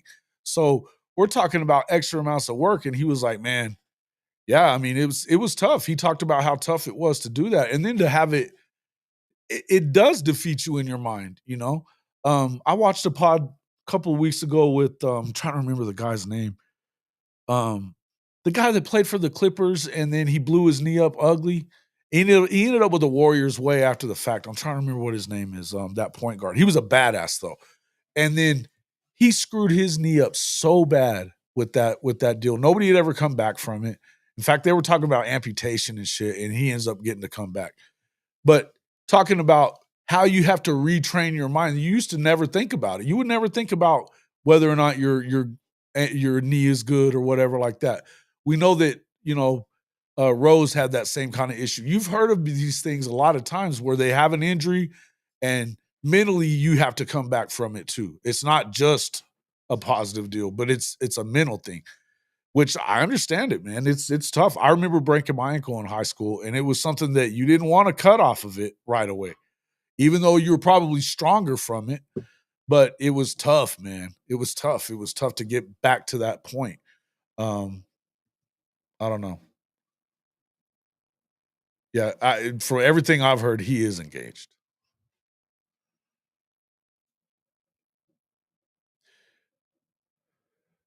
Well, okay, Sooner in Texas. The pro model is not like that. Now, if they can't make it back, they can't make it back. If your knee isn't sound or whatever the injury is, if your knee's not sound, yeah, they don't make it back. But when they've got money invested in you, yes, they do it. They're gonna do everything that they can, especially if they've got a huge chunk signing bonus or whatever. From everything I know, he came at the very start of NIL. I don't think he's ever made that much money in NIL. And from what it sounds like, he's definitely not making a ton of money in NIL right now. You're getting him on the cheap. He might end up being a big time guy for the tight end room that's been shitty for the last 2 or 3 years now. So this money stuff that we're talking about, are we moving towards a pro model? Of course we are. But that doesn't mean that you just throw guys away that got injured. It wasn't like it was his fault he got injured. He got injured playing the game. The first time that he blew that knee out, he ran a route and made a catch in the Nebraska game.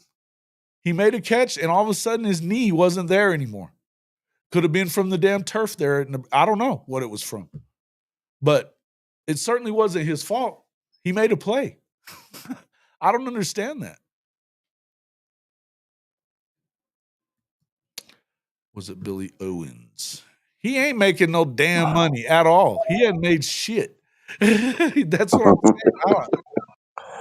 saying. It's not like they got a $200 million in him and they could get out of it if they can. This isn't the Browns we're talking about with Deshaun Watson.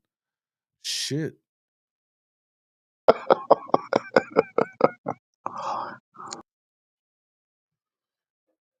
What in the NIL you talking about? I don't care what the model is. Relationships are built and coaches at the collegiate level don't tell parents. Yeah, listen, and look, yeah, as far as talking about that and everything. And here's the thing. The one thing I'll tell you is I don't know how it is with the coaches and stuff like that. I'm not going to even speculate. But I know that I can tell you this. Him and Nick Anderson included in this. To me, They were ambassadors for the school doing that podcast. Big time ambassadors for the school. People loved watching that show. They had all kinds of guys on the team there all the time. They were always talking good and taking up for them. And I remember the show where they were saying, like, everybody's hating on us, wait and see. And that was the year before, that was right before the 10-win season. So, look, it is what it is. But I think you can say whatever you want to say. But to me, when the guy goes out there and puts it on the line and he gets injured, and a lot of times you'll see somebody that injures one leg, they hurt the other one or something like that because they're old. But it's easy to blame it on the school too if you want to when it comes to that. Right now, with the medical team, the way the stuff that we've heard about some of the way that the injuries are being handled, I would be very careful about blaming it on any kid for being injured. I know we want to for whatever reason we want to blame players. I don't understand that.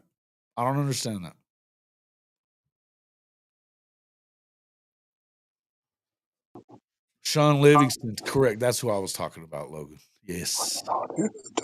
Yes. All right, Ryman, thanks for coming in.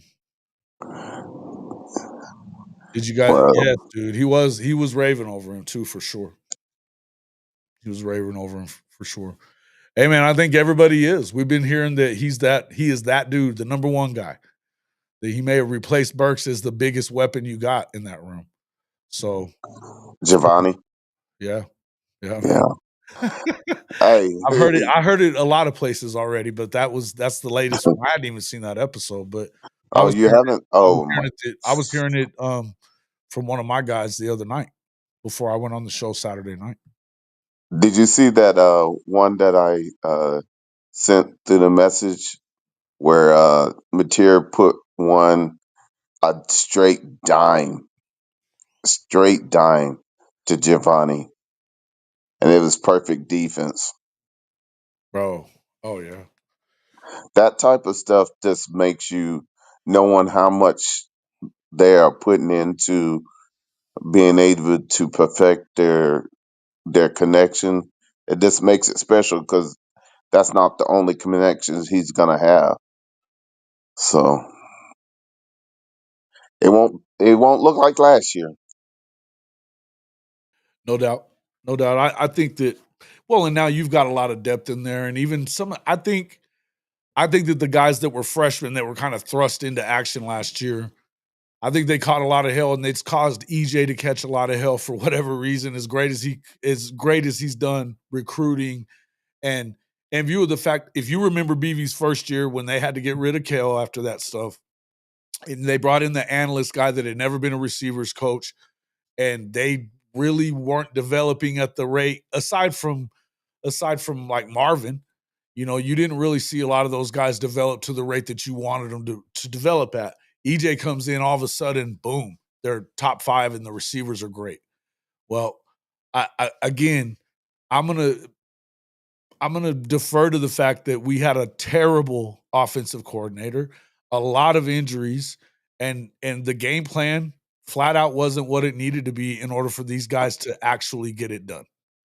So to me, I believe that another offseason of being able to be developed by EJ, I think is going to be good for all of them. You've heard every one of those guys rave over what kind of coach he is. So you know, I believe in him. I do think that somebody up there said we'll probably lose 2 running backs to the portal. I wouldn't be surprised about that. I thought Sam Franklin was already gone, and then Yeah, that's not. yeah. But the simple fact is uh, we're headed in the right direction. We just need our offensive line to gel. Sure. So, Yeah, I but mean, you got the best fucking line coach in the country.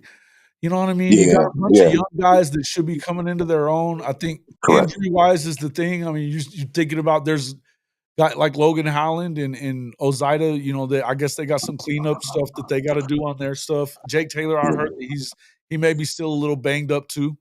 Yeah, And I don't know. I think there may be something going on with Isaiah. But it's nothing like super serious or anything like that. My question is about all these labrum injuries are kind of concerning to me.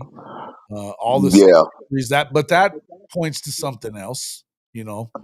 and I think at this point, we, like I had shared on the other pods, is like after this perfect storm year, everybody is under the microscope, so nobody Yeah. can take a back seat. So we need to make sure we're looking at everything and making Right. sure we are evaluating. And like I had offered before, is hey, hour and 15 to 30-minute practices should be long enough. Yeah, and Drew says, "Had a full ride to throw shot at Hardin Simmons, then broke your tibia and fibula. Ooh, your senior year, never got back to Dang. full health. Injuries absolutely F up your Yeah, professional and relationships." It definitely changes things. I mean, like I said, I remember how I felt, after, you break your ankle is one thing, it sucks, you know what I mean? But even after it's healed, and you're trying to get back to it, you don't trust it. It's hard. It's hard to trust it. And, but you can even hurt yourself even more by not trusting it. There's a lot of stuff to it, but I think that goes to show that the mental side of things, particularly for kids, we're talking, obviously about basketball guys that have had that happen, like Sean Livingston. He was in the NBA already when the shit happened, and it took him, he said, 5 years before he was really back from that, and just blew it up. I mean, it was so bad. But he said that even when he's always had to keep the ice thing going and all that other stuff, it was became a ritual for him. But it took a full 5 years, going back through the G League and doing some of that other stuff to be able to wait. And even once he got back to the league, to where he could, stay on a team, even, in other words, there were just things that you're not really the same. To me, I think it's a great sign that that Caden himself isn't wearing a knee brace or anything like that. Because you saw him last year and he was still kind of ginger on it, even with the knee brace. I think that it kind of showed that maybe there might still be some lingering stuff with it. Maybe it's not up to full strength yet, which again, re-strengthening something like that is of yeah. its own issue. I mean, all that stuff is tough. So I don't But know. yeah, I think they, I think they did a great job of the mental capacity because when he's doing his routes, he's not favoring it at all, and that's huge to make sure when somebody's coming back from that. I definitely agree. I definitely agree. I'm hoping that it all works itself out for him. And man, to me, I'm rooting for the kid. It's the same way I'm rooting for a guy like Canick. You know, he's his issues were kind of mental when it came to not picking up the defense, and it's a tough position to learn to play at the college level, right? It's tough to learn to play at the college level. Yeah, Robbie. Yeah, James Nesta is who we were talking about, that other guy. Um, Yeah, But yeah, it's to learn linebacker, which is one of the toughest positions to learn, interior linebacker anyway. It's tough to do that. So, you know, it sucks that he didn't really come around. But I think that he looks like he's freer and excited about it, and I mean he looks good, man. We haven't seen him in under full contact yet, but his athleticism, if you're just helping him find a way to go be an athlete, I don't think there's anything but positive when it comes to that stuff. You know what I mean? I agree. I totally Dude agree. running the speed that he is and the size that he is, good times, good times. Doesn't he run a 4.4? A low 4.4, high 4.3s even. Yeah. Yeah, dude. Correct. He's a freaking straight up stud. And he was one of those guys that was listed as an athlete, right? One of those listed as an athlete dudes. You weren't sure where he was going to end up, or as far as when he went somewhere. Obviously, whenever he was a Venables guy, you figured he was a defensive dude. But talking about some of that, they had the Future Freaks thing going on this weekend. From everything you hear, it was a really good week for Oklahoma. Had some good guys in there. Brandon Arrington coming in, being a 5-star athlete guy, the number one athlete at his position, at that position. they're expecting him to be a corner. This guy's he's a big kid too, 6'2", you know, a lot of speed. He could probably play receiver as well, but, you know, out of California, Mount Miguel, California. You also had, all the 26 guys, you had, Milton, Georgia, Cambridge receiver, uh, Craig Dandridge, Vincent Johnson, offensive lineman out of Sulphur Springs, Texas, another offensive lineman out of Hinsdale, Illinois Central, Gene Riordan. He was actually talking to the guys at On 3. Apparently, he really enjoyed his visit, getting ready to have he wants to have a official. He hadn't set a time for it yet, I don't think. Another offensive lineman, John Stevens from Windsor, Colorado. Defensive lineman, that Tavian Branch kid out of Pennsylvania. He looks like a beast too. And then Jamion Winfield as well out of Texas. He's a top 250 guy. Another big time player for the D line. Man, they some amazing players. They even have a couple of guys that are already been offered out of the 27 class too. Demarion Johnson out of Tyler, Texas. He's a legacy guy. And then Caden Penny. And man, looks like old Big Bill's been doing his work on the 27 class already, because out of their 4 guys that were there for the Future Freaks, 3 of them were linemen.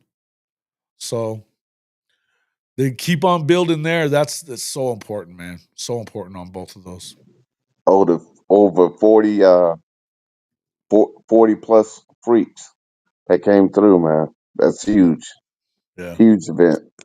I love it, man. I love it.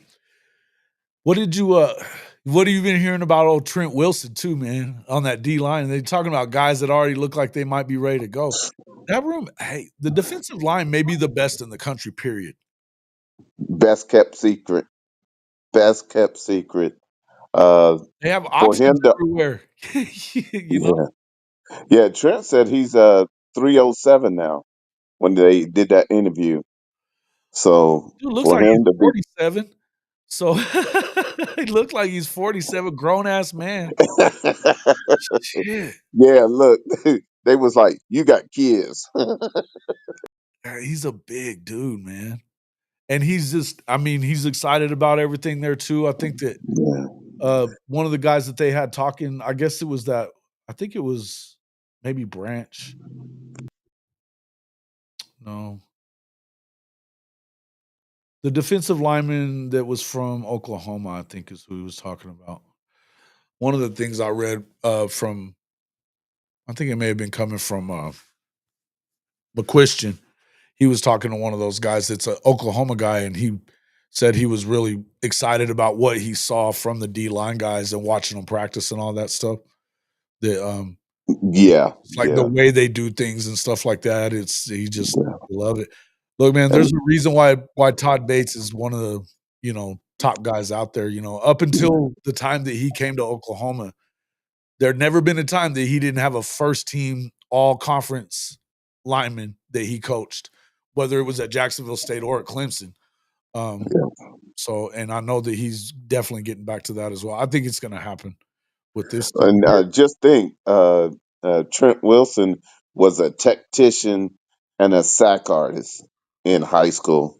So him being able to come beside all of these leaders and learn from the best and grow with them, man, it just add that competitive depth that we so need at the D lineman part.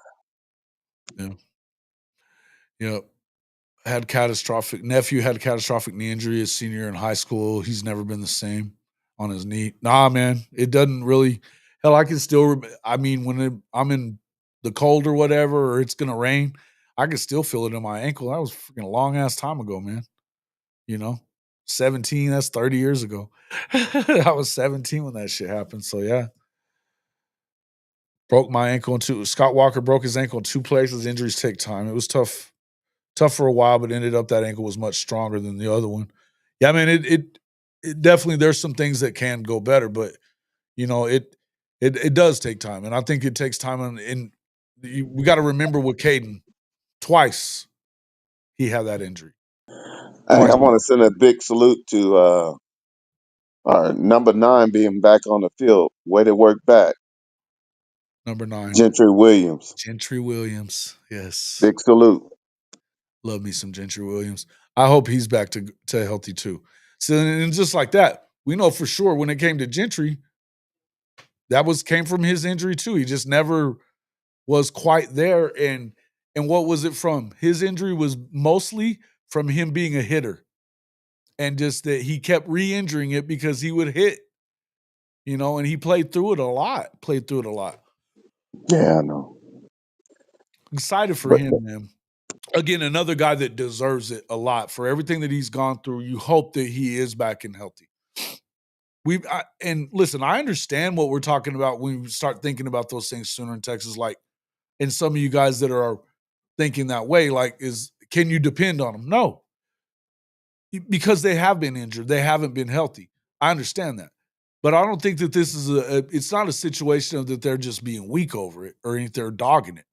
I don't even. And listen, for everything, I wish that things would have been different with Nick, because I think that he's catching hell, and maybe he is a little bit of a diva. He is a receiver, so that could be possible.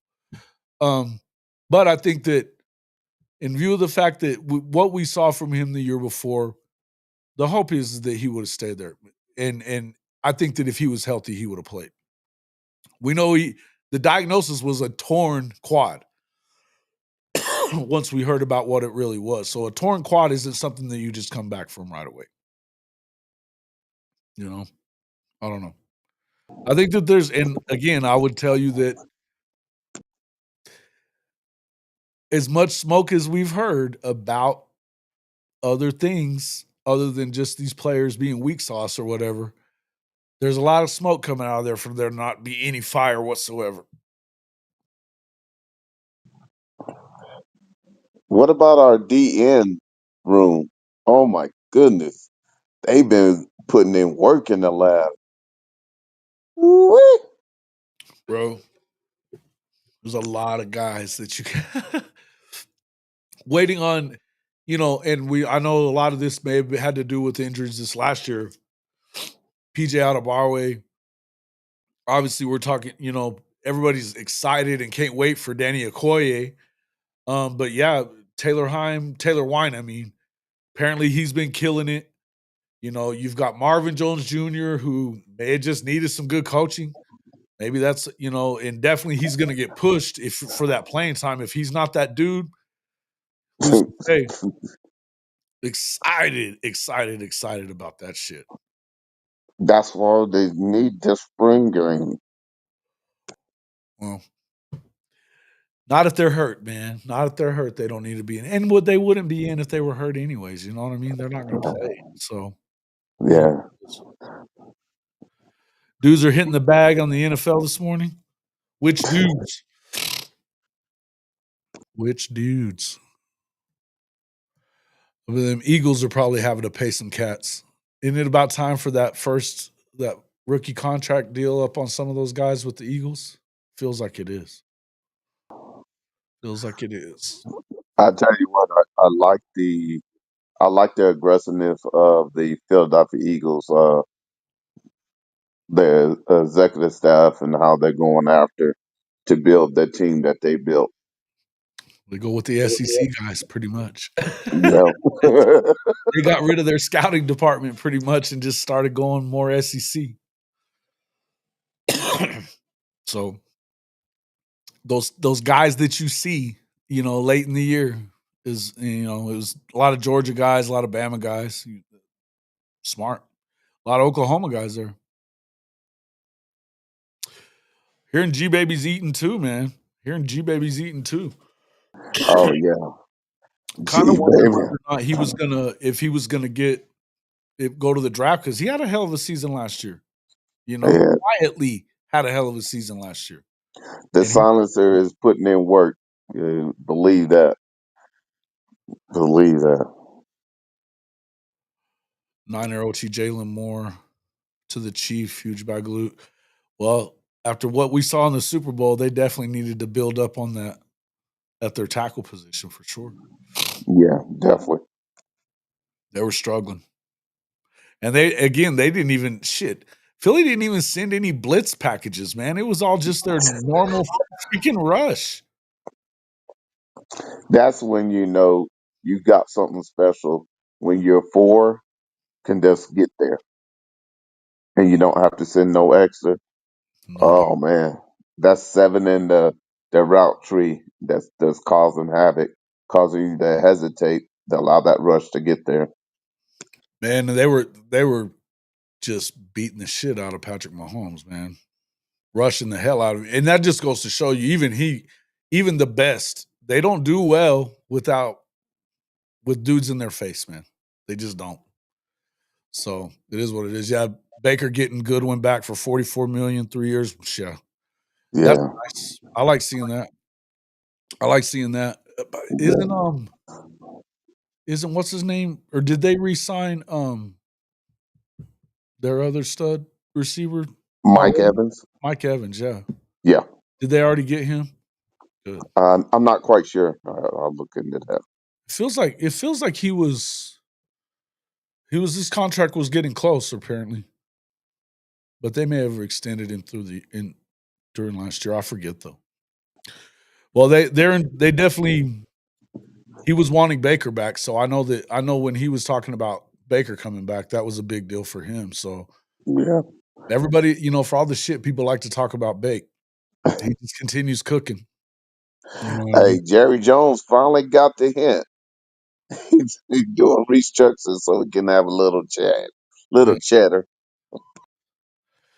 We're lucky that X is down for you. I think that may be what's wrong with mine too. Something was up with X.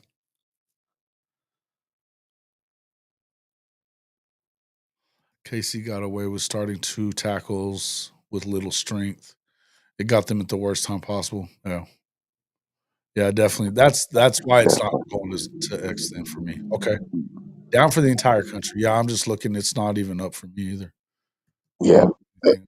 And plus the Philly DNs were young Brahma Bulls that were ready for their moment. Straight up. Straight up.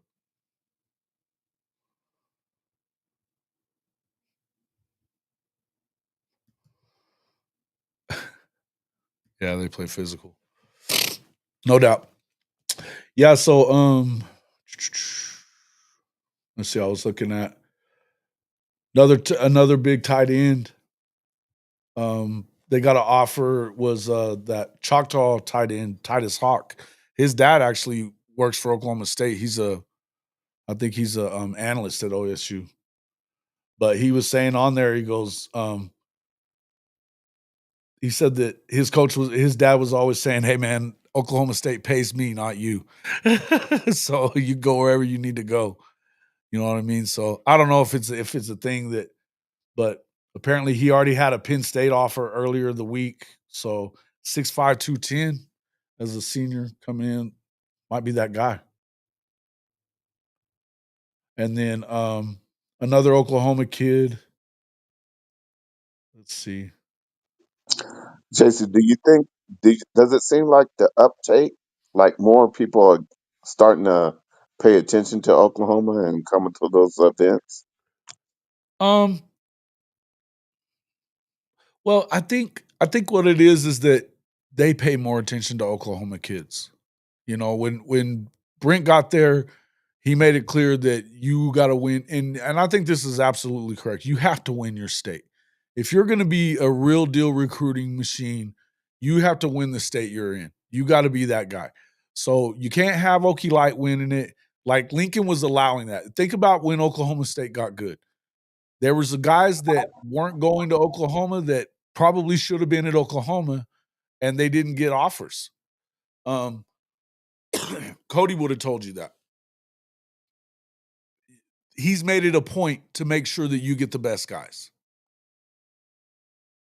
You know, that, and it's awesome to me that this happened. But Okoye was pretty much locked in because Lincoln wasn't even recruiting him. He was pretty much locked into Oklahoma State and felt like he was going to go there. And then when Correct. Venables and them got here, they really put the full court press on, and he said Gundy and them backed off, which is surprising. And maybe it could have been because of Jim Knowles leaving. I don't know. Anyway, to me, that just goes to show you that it was important. Because could you imagine if that kid was at OSU instead of Oklahoma? Oh my God. Not good. Not good. With only rushing 4 as well, Reed decided for some odd reason to not attempt any run game. Yeah. Yeah, listen. Yeah. That was weird to me too. It was weird to me too. You gotta run the football, man. You gotta run the damn ball. Yeah. Doesn't know this. So, what do you think of our DBs, Jason? Oh, go ahead. I love them. I mean, I think our DBs are great. I think that the question that you have is at corner. What do you have after Eli and and hopefully Gentry's back and healthy. But if you look at these guys that are in that secondary that are new guys, so your freshman dudes, let's see. Newcomb. Well, you've got Cortland Guillory, who we're hearing amazing things about. Malik Hawkins, who we're hearing amazing things about. Tristan Haynes, Tristan's like 6'2". Jeremiah Newcomb, he's a redshirt freshman now, but I mean, his dad was Bobby Newcomb. That dude's a stud. I think that still waiting to see. Right now, they have Jacoby listed on the. This is on our lads, so that's not official. And I don't know that.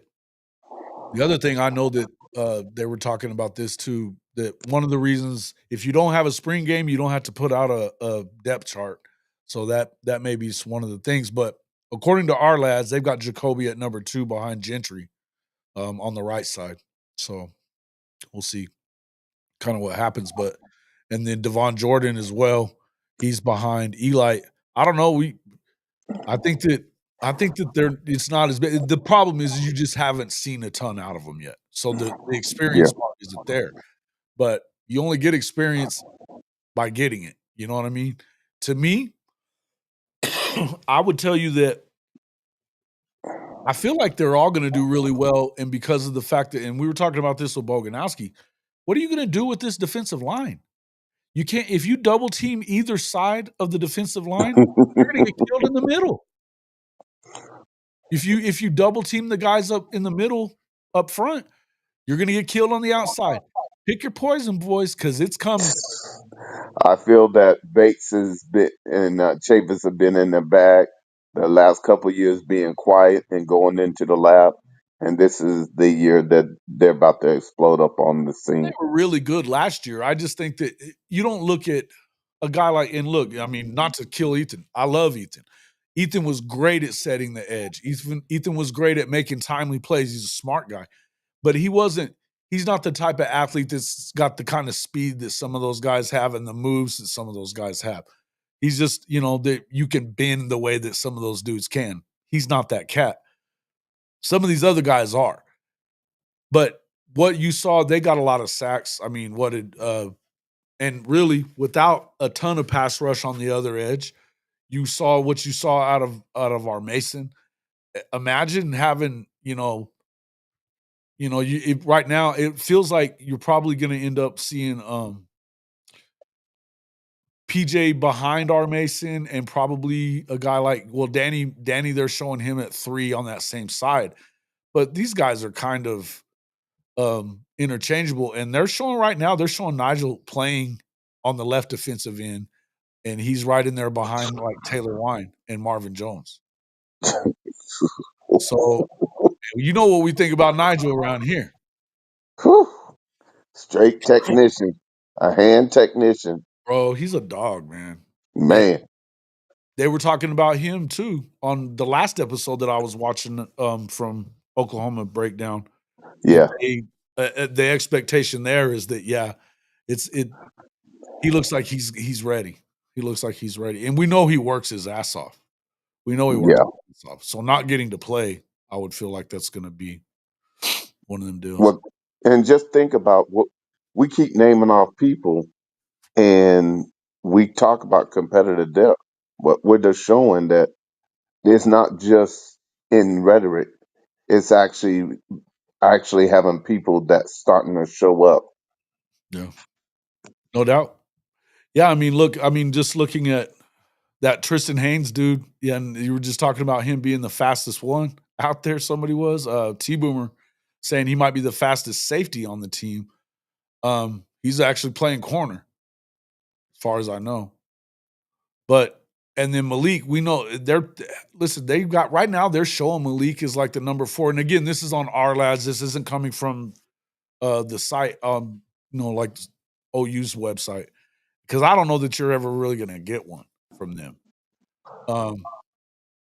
But I feel like Malik, I think that he's high level. He was a guy that they never threw at, and he's pretty big kid too, over 6 foot.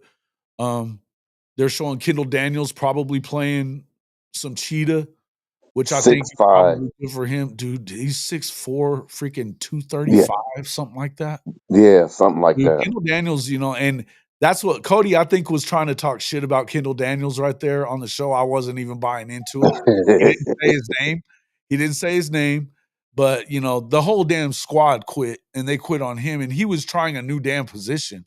He'd been playing safety for all that time, so I'm not buying all that shit.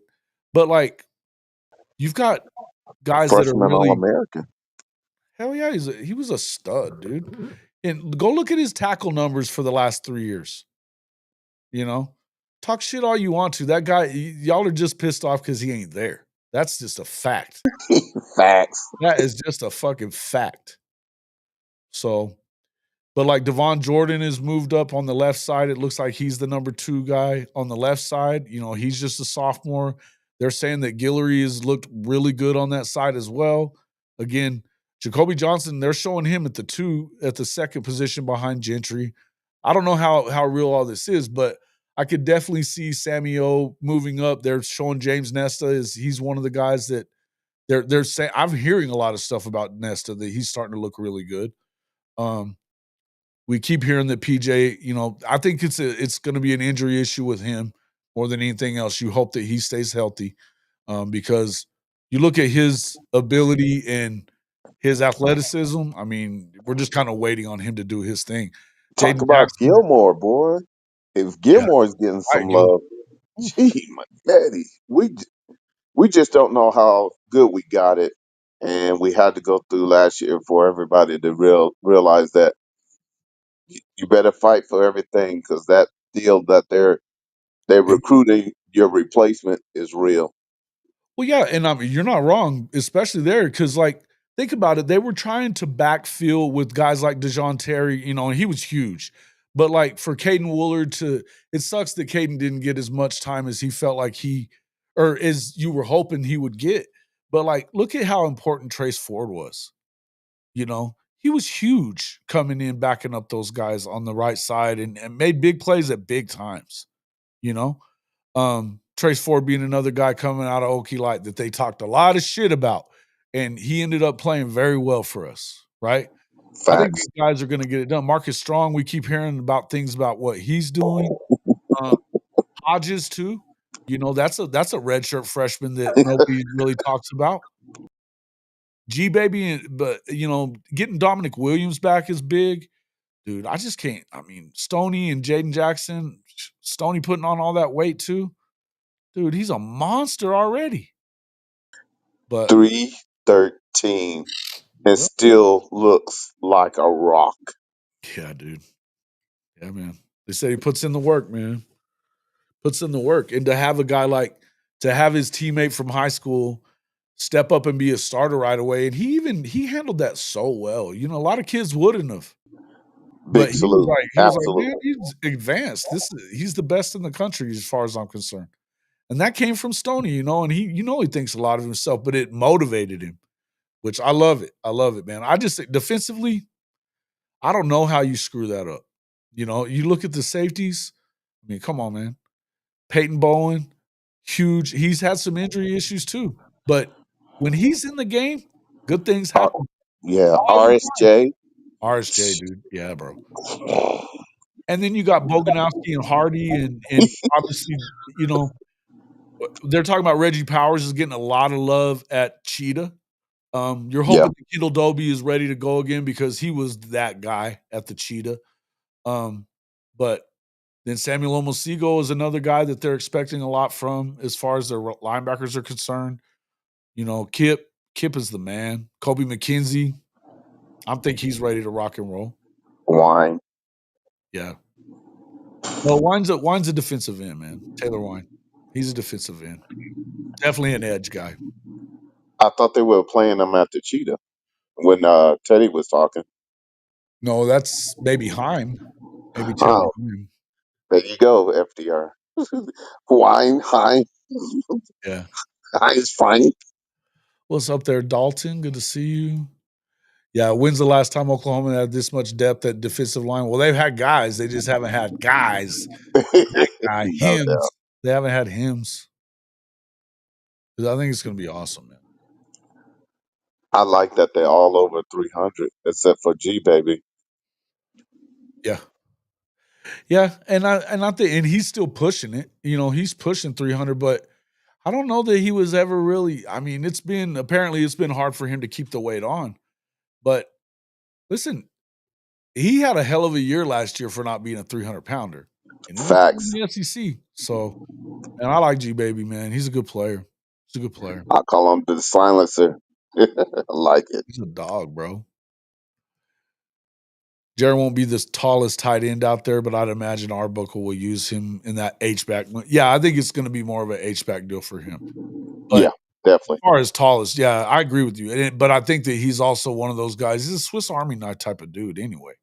I just think he's going to be a really good player, man. He's going to be a lot of fun to watch. Marcus Strong. You like Marcus Strong too? I like Marcus Strong, Yes. man. I'm He excited may to be there. see him in the rotation. Yeah. That would be beautiful.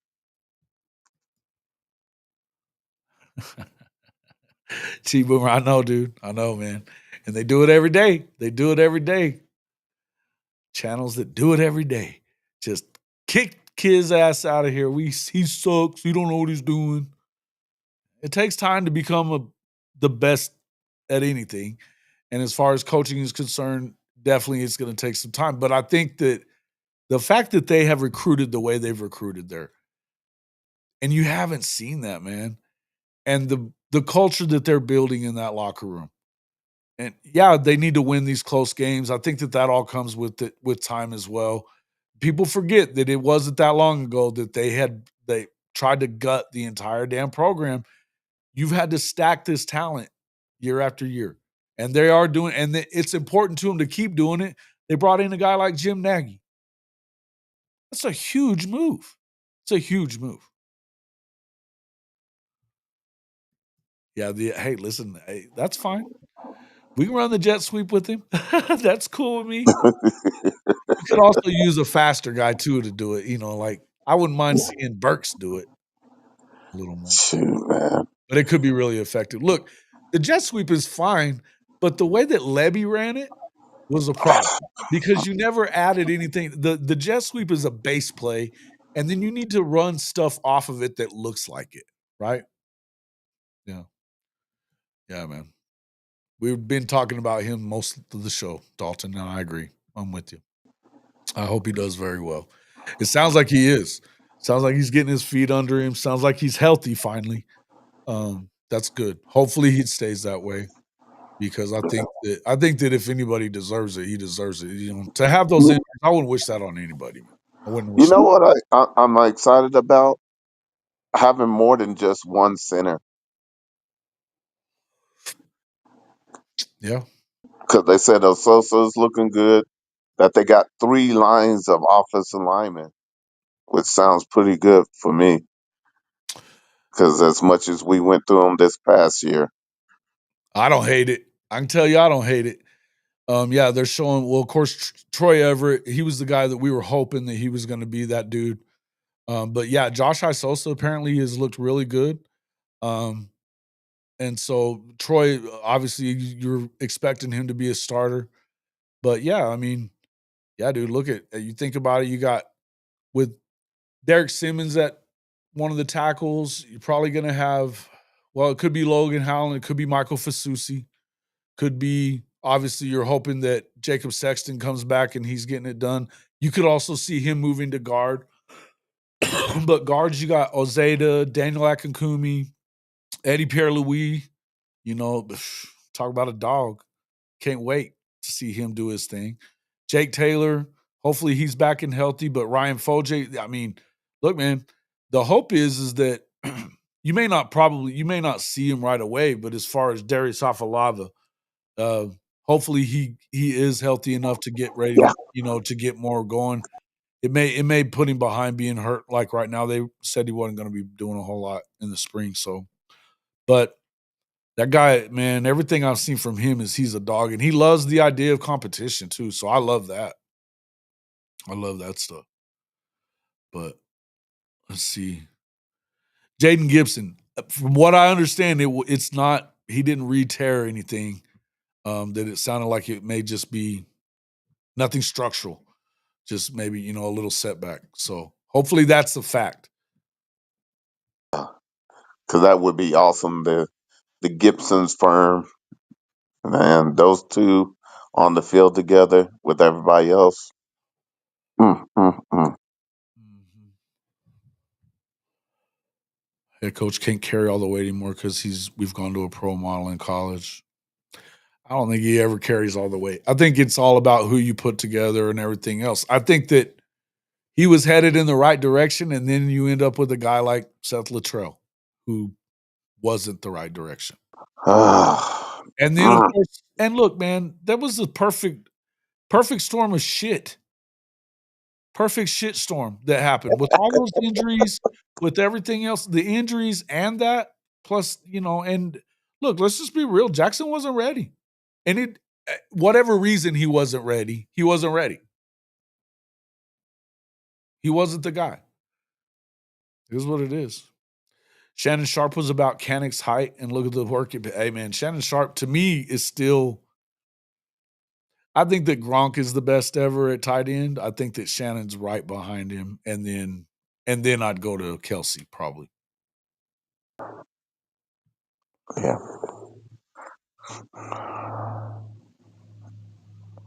I think that I think we're in a good spot, and I know we got to still a lot more go in the lab and get some pads on, but I just think that we're in a better spot because we went through the type of year we went through, that everybody understands that you got to do your part, man.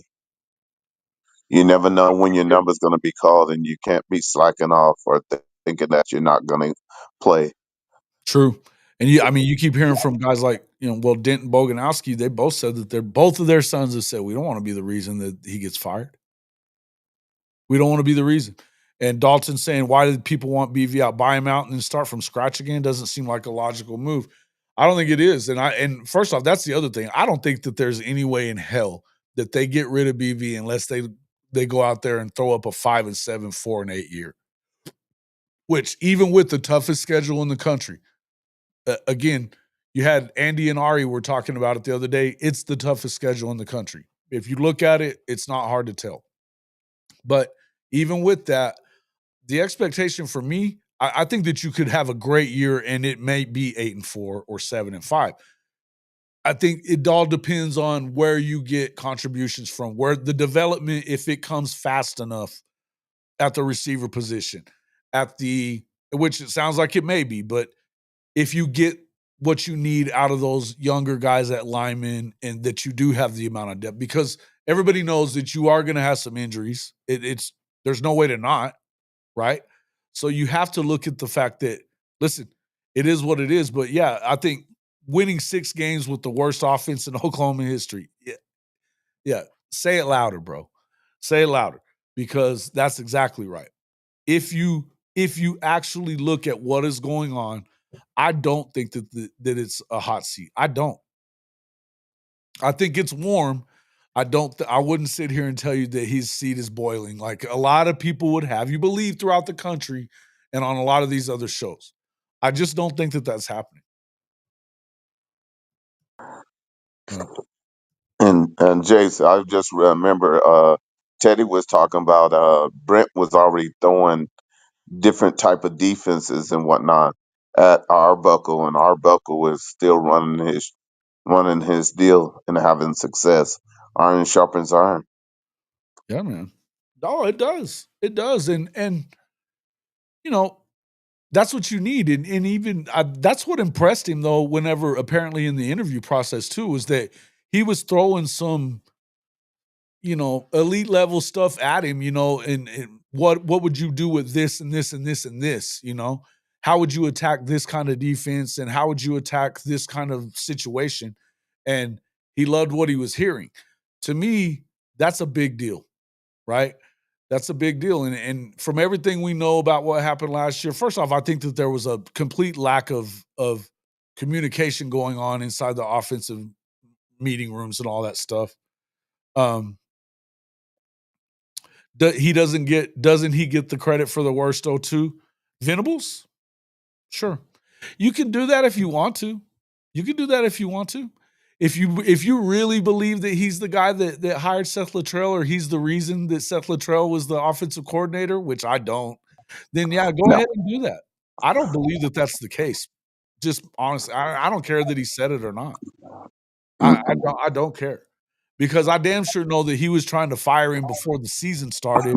Damn sure wanted him gone after the Texas game, and it took the debacle against South Carolina to get it done. So I don't believe for a second that it was all on him. And I also, man, I'm not even going to say anything else. There's some things that you should know that wasn't real. And there was some things that were going on that he didn't really have any control over, being the head coach or not. He didn't have control over it.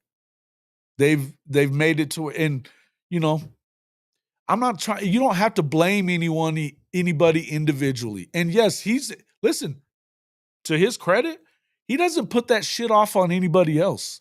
He takes it on his shoulders. He does, which you should expect. Unlike guys like Lincoln Riley who don't do anything but make fucking mistakes, he doesn't. You've never heard him do that since day one that he got here. He didn't put it off on Lincoln for leaving the cupboard basically dry. 2 5-star quarterbacks, 40-something guys out of the program, either leaving to another school or going to the NFL because of him leaving, recruiting for USC while he was still at OU. He didn't put none of that shit off on Lincoln. Didn't say a word. Even though he told you we're going to have to rip it back to the studs here and restart. Nobody wanted to hear that shit, and we still put that damn thing up on him. We still put 6 and 7 on his shoulders. Okay. Facts. Fine. You can do that, but if you don't realize and put the rest of that shit into context, and you need to add context to it, there is other things that go on within that program that it's so lazy to just put it all off on the head coach. It's lazy.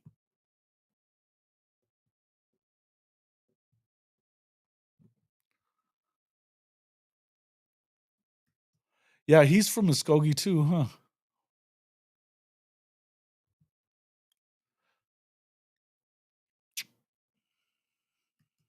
We'll say I'm optimistic this year with all the changes that they made. Still concerned about the injuries. God forbid we have emergency room on the sideline and paying players. Well, it is what it is, man. Injuries happen all the time. The hope is that they're gonna have more. You just the depth. You got to hope that it holds up. That you don't have as many in one room like you did last year, right? Yeah, his dad was a badass too, as a Sooner. Absolutely, both of them are national champions. But I think that that's what got him the job.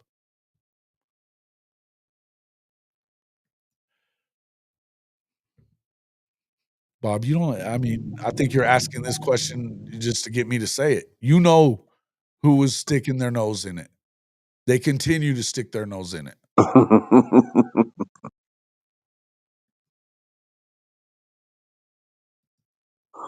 All I can say is, hey, Listen, documentation beat conversation. Keep all right. receipts.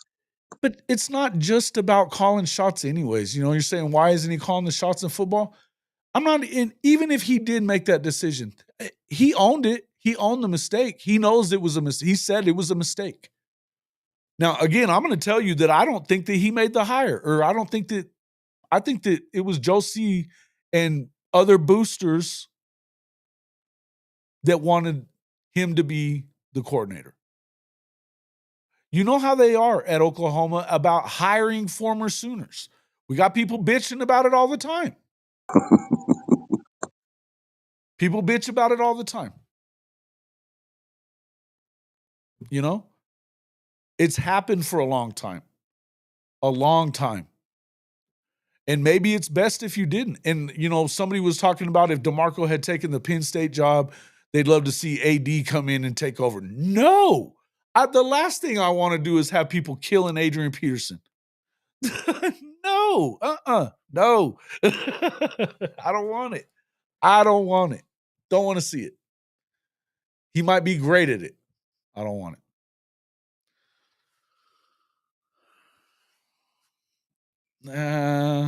Did he? That's not what we're hearing now, though. A lot of the things that we found out about Seth, Mike, is that he wasn't that good at fucking North Texas. And that's why they fired him. Even after being he got fired the same year he was in the conference championship game. Something's up. Something was up. Whatever it is, and look, I got love for the guy because he's a Sooner, right? I got love for the guy because he's a Sooner. But we're hearing some shit that was going on, and it wasn't good. It wasn't good. He took account, and he does take accountability. And you know what? I think that we should remember this stuff. We got to remember all this stuff, that a lot of the things that happened back at that time. And you do need some nuance. Somebody just said it. Dalton said it. Media doesn't want to put the situation into any nuance. Nobody wants to OU to do well. No, listen. People got sick and tired of watching Oklahoma win and Texas not win. We talked about this earlier on the show. ESPN, the SEC. Look, Oklahoma's got the toughest schedule in the country. They have one of the easiest schedules in the country. Definitely the easiest schedules in the SEC. You know, and getting that schedule, you know, I'm going to do some more about this. We'll do some more on the schedule stuff. I was kind of going through and watching what Andy and Ari were doing the other day, and I liked it. It was funny. Some of the stuff was funny. Some of it I agreed with, some of it I didn't. But if you look at it, at what it is, to me, it's pretty easy to tell. I mean, you could have balanced those schedules a little bit. You could have balanced those schedules a little bit, bringing them in. You know, just looking at what shit, man. You could have balanced that for sure. They didn't. They didn't try to balance it. They wanted those dudes to win. And we want to win too. Just win is right, baby. You're right. But did the administration elevate them? I don't know. That's my feelings about it. Go Vols. Yeah. Well, you know what? I mean, you know, we had that show. I don't know if you guys watched it, where we were talking about that conspiracy theory that he was trying to kind of damage the team and get. I think that there's a group of folks that do want Josh Heupel to be the head coach. And he's definitely playing that OU game, having a bunch of guys that he either coached or played with coming along. So it is what it is. Yeah. Well, one big pocketed booster wanted him bad. Ay. Yeah, coming off of Ron Prince, that could have KO'd them for a while, man. Oof. Damn. And that was at the same time when they hired Kleiman? Or was it before Prince? Ay. Didn't Tennessee pick up Latrell? Yeah.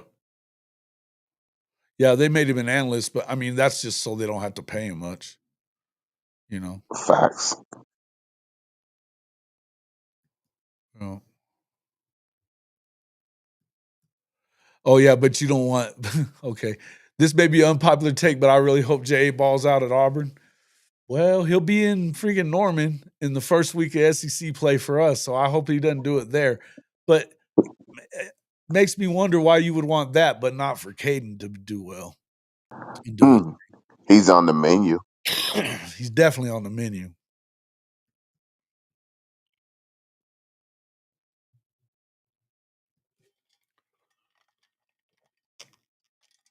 It is up there now. Look, you should have subscribe and like going across the screen all throughout your live video. I can do that real quick. 1 second.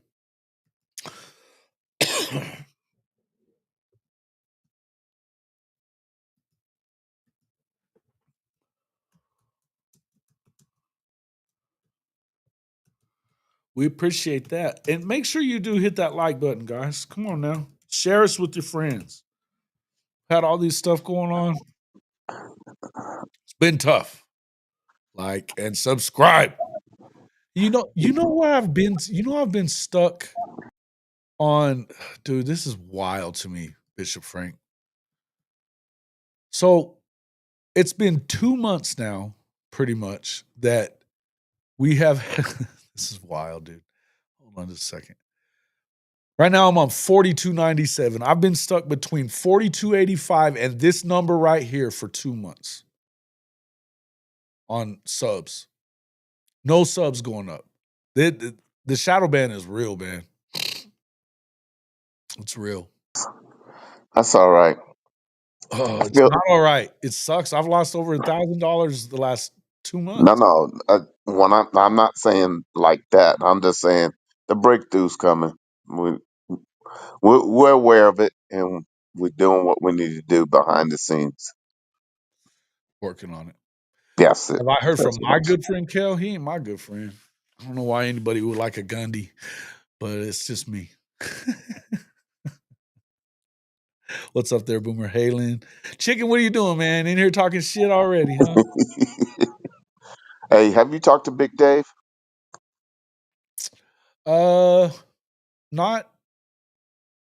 Well, I talked to him now. It's been about a month now, I guess. But no. Why? What's up? Just wondering how you was doing for his preparation for the draft. The last I heard, he was actually doing a lot of that work with DG. That him and DG were working together a lot. DJU. Well, cool. I don't know, man. I'm telling you, I think that DJU is going to end up having a decent pro career. He's the body size, the arm strength. I think it's all about situations that you get put into as well. Once you get to the NFL, that has a lot to do with it anyway, no matter what. Well, I know he'll get his foot in the door. Then what he does from there is on him. He may not get drafted. He probably won't get drafted, but I do think definitely he's going to get an opportunity.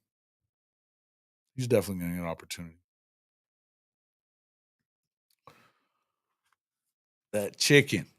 Yep, chicken.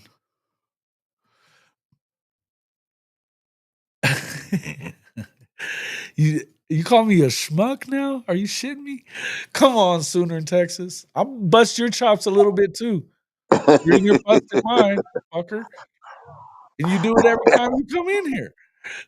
I'm busting your chops back. I wasn't being that serious about it. And I'm just telling you, man, I don't know. I have a hard time understanding what you loved about JA. It wasn't, Seth Luttrell, everything we've heard, yes, I get it that he was the problem but I don't think that was all the problem. I don't think it was. But we just have a different, we can definitely have a difference of agreement or opinion there. Yeah, we are at 290 about views so far. So, and that's not counting obviously whatever would have been on Twitter. So that ain't too bad for this going. But we've been going for a good while now. Bishop Frank, you got anything else you want to talk about in there? No, just merch. The merch store. Actually, hold on. Let's talk about the merch. I got something for y'all to see. I like this one. I've got some new merch for people to look at. I saw that. That's why I brought it up. Yeah. This is good stuff, too.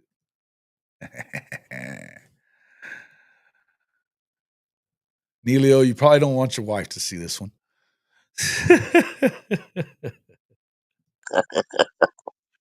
Probably don't want your wife to see this one. But oops, you know what? What we need to do is do this. Duplicate.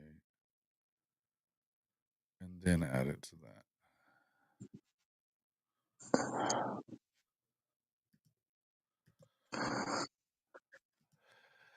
I Hot sure off like this hat. presses. Hot off the presses and ready to rock and roll. We've got new stuff here at hofmedia.us/pod-merch, as you see right up there in the top left of your screen.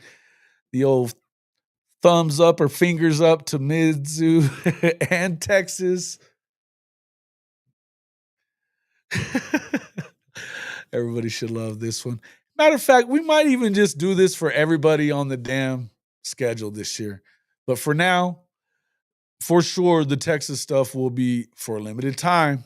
We're going to do limited time only. Obviously, we can only do this for a little while, but lots of horns down stuff is in there currently right now. We will only have the horns down stuff in there for a short time, maybe even just this week. So get over there and check it out as you can, because this is the time to do it. Tell me, guys, what you think of that one. What do y'all think? What do y'all think about that one? Was that Taj Overton? Oh yeah, And don't forget about this hat. that hat there. Now that hat is up there. Yeah, it's there. Actually, there was a couple of new ones. We got some Under Armour hats that they're now offering in the Fourth Wall store. So those are killer hats, especially for you golfers out there. Love them. Yep, gotta have to buy one. Darius Boomer. 6'4", 342. Woo! Yeah, we were just talking about him a little bit. Yeah. Well, you ain't kidding. My ass would be kicked out for even thinking of those. Come on, man. I think you should get one and put it in your closet for her. No, don't. I don't want you to get divorced. Don't do that. Don't do that.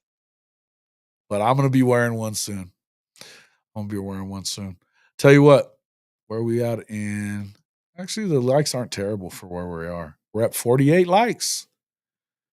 If we can do another 12, we got to do another 12 in the next 10 minutes. I'll give you 10 minutes. If you get to 12, Come on, y'all. I'll give one away. Come on, y'all. 12 in the next 10 minutes. I'll throw them back up there for everybody to see. Nice. I love that one. Yeah. But I mean, like I said, we can do these with all of them. And I like the new footballs they got for the team.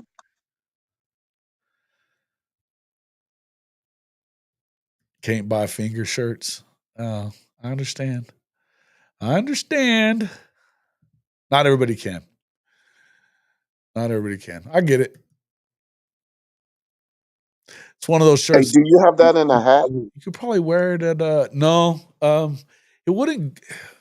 The hats are stitched, so it's a little different. I'm messing with it a little bit, but I'm gonna have to change it up just a little bit. Gotcha. But I think a lot of people. I used to wear my old college rivalry shirt with Muck Fizzou on it, and when we first met, needless to say, it didn't make a very positive impression. Yeah, probably. She still married you. She still married you for whatever reason. All I got to do for subs, just give the audience what they want: smiles, drama, horror. Just have the show where everyone wears their favorite Speedo with their team. Ew. Gross, bro. Gross. Muck Fizzou may not be a terrible idea. But I see the one where the finger, I mean, it's not saying the word. It's just a finger.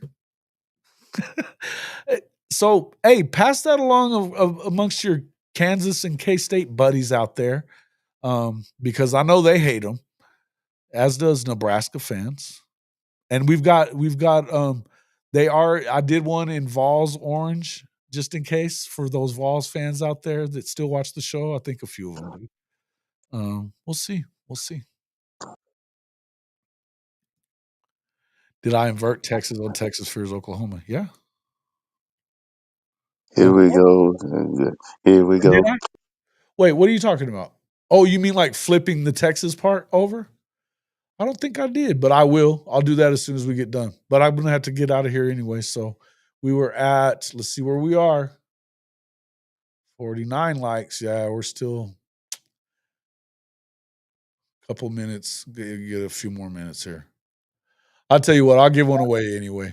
Let's Big salute. Bishop Frank. You got a, let's see if we've got a you got a Sooner trivia that somebody that would be fun for somebody? Let me see something. I may be able to find one somewhere. Not offhand. Here we go.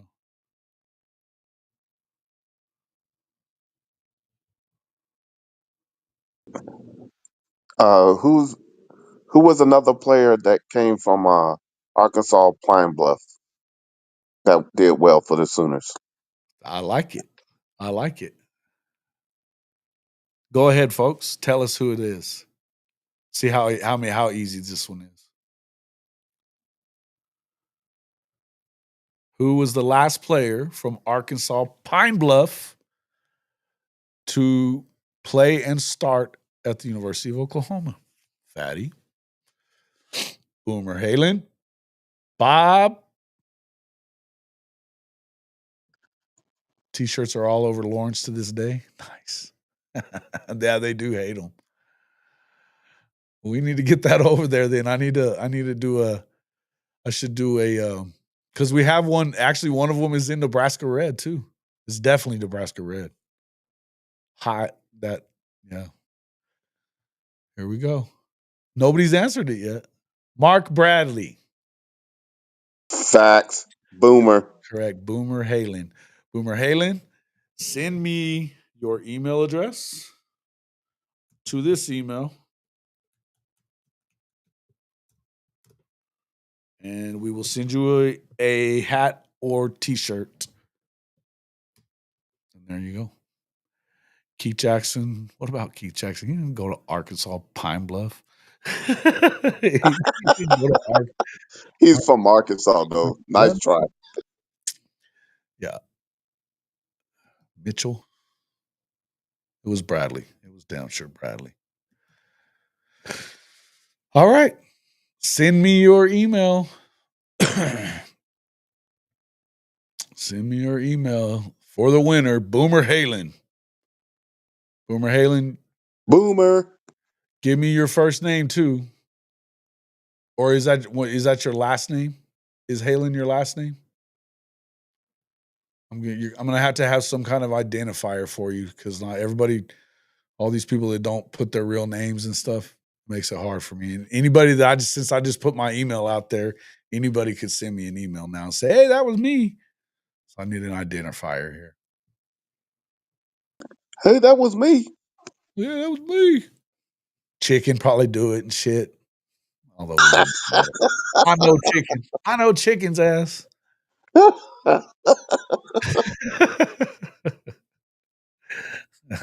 My brother Chicken. Eddie's youngest son, Mark Bradley.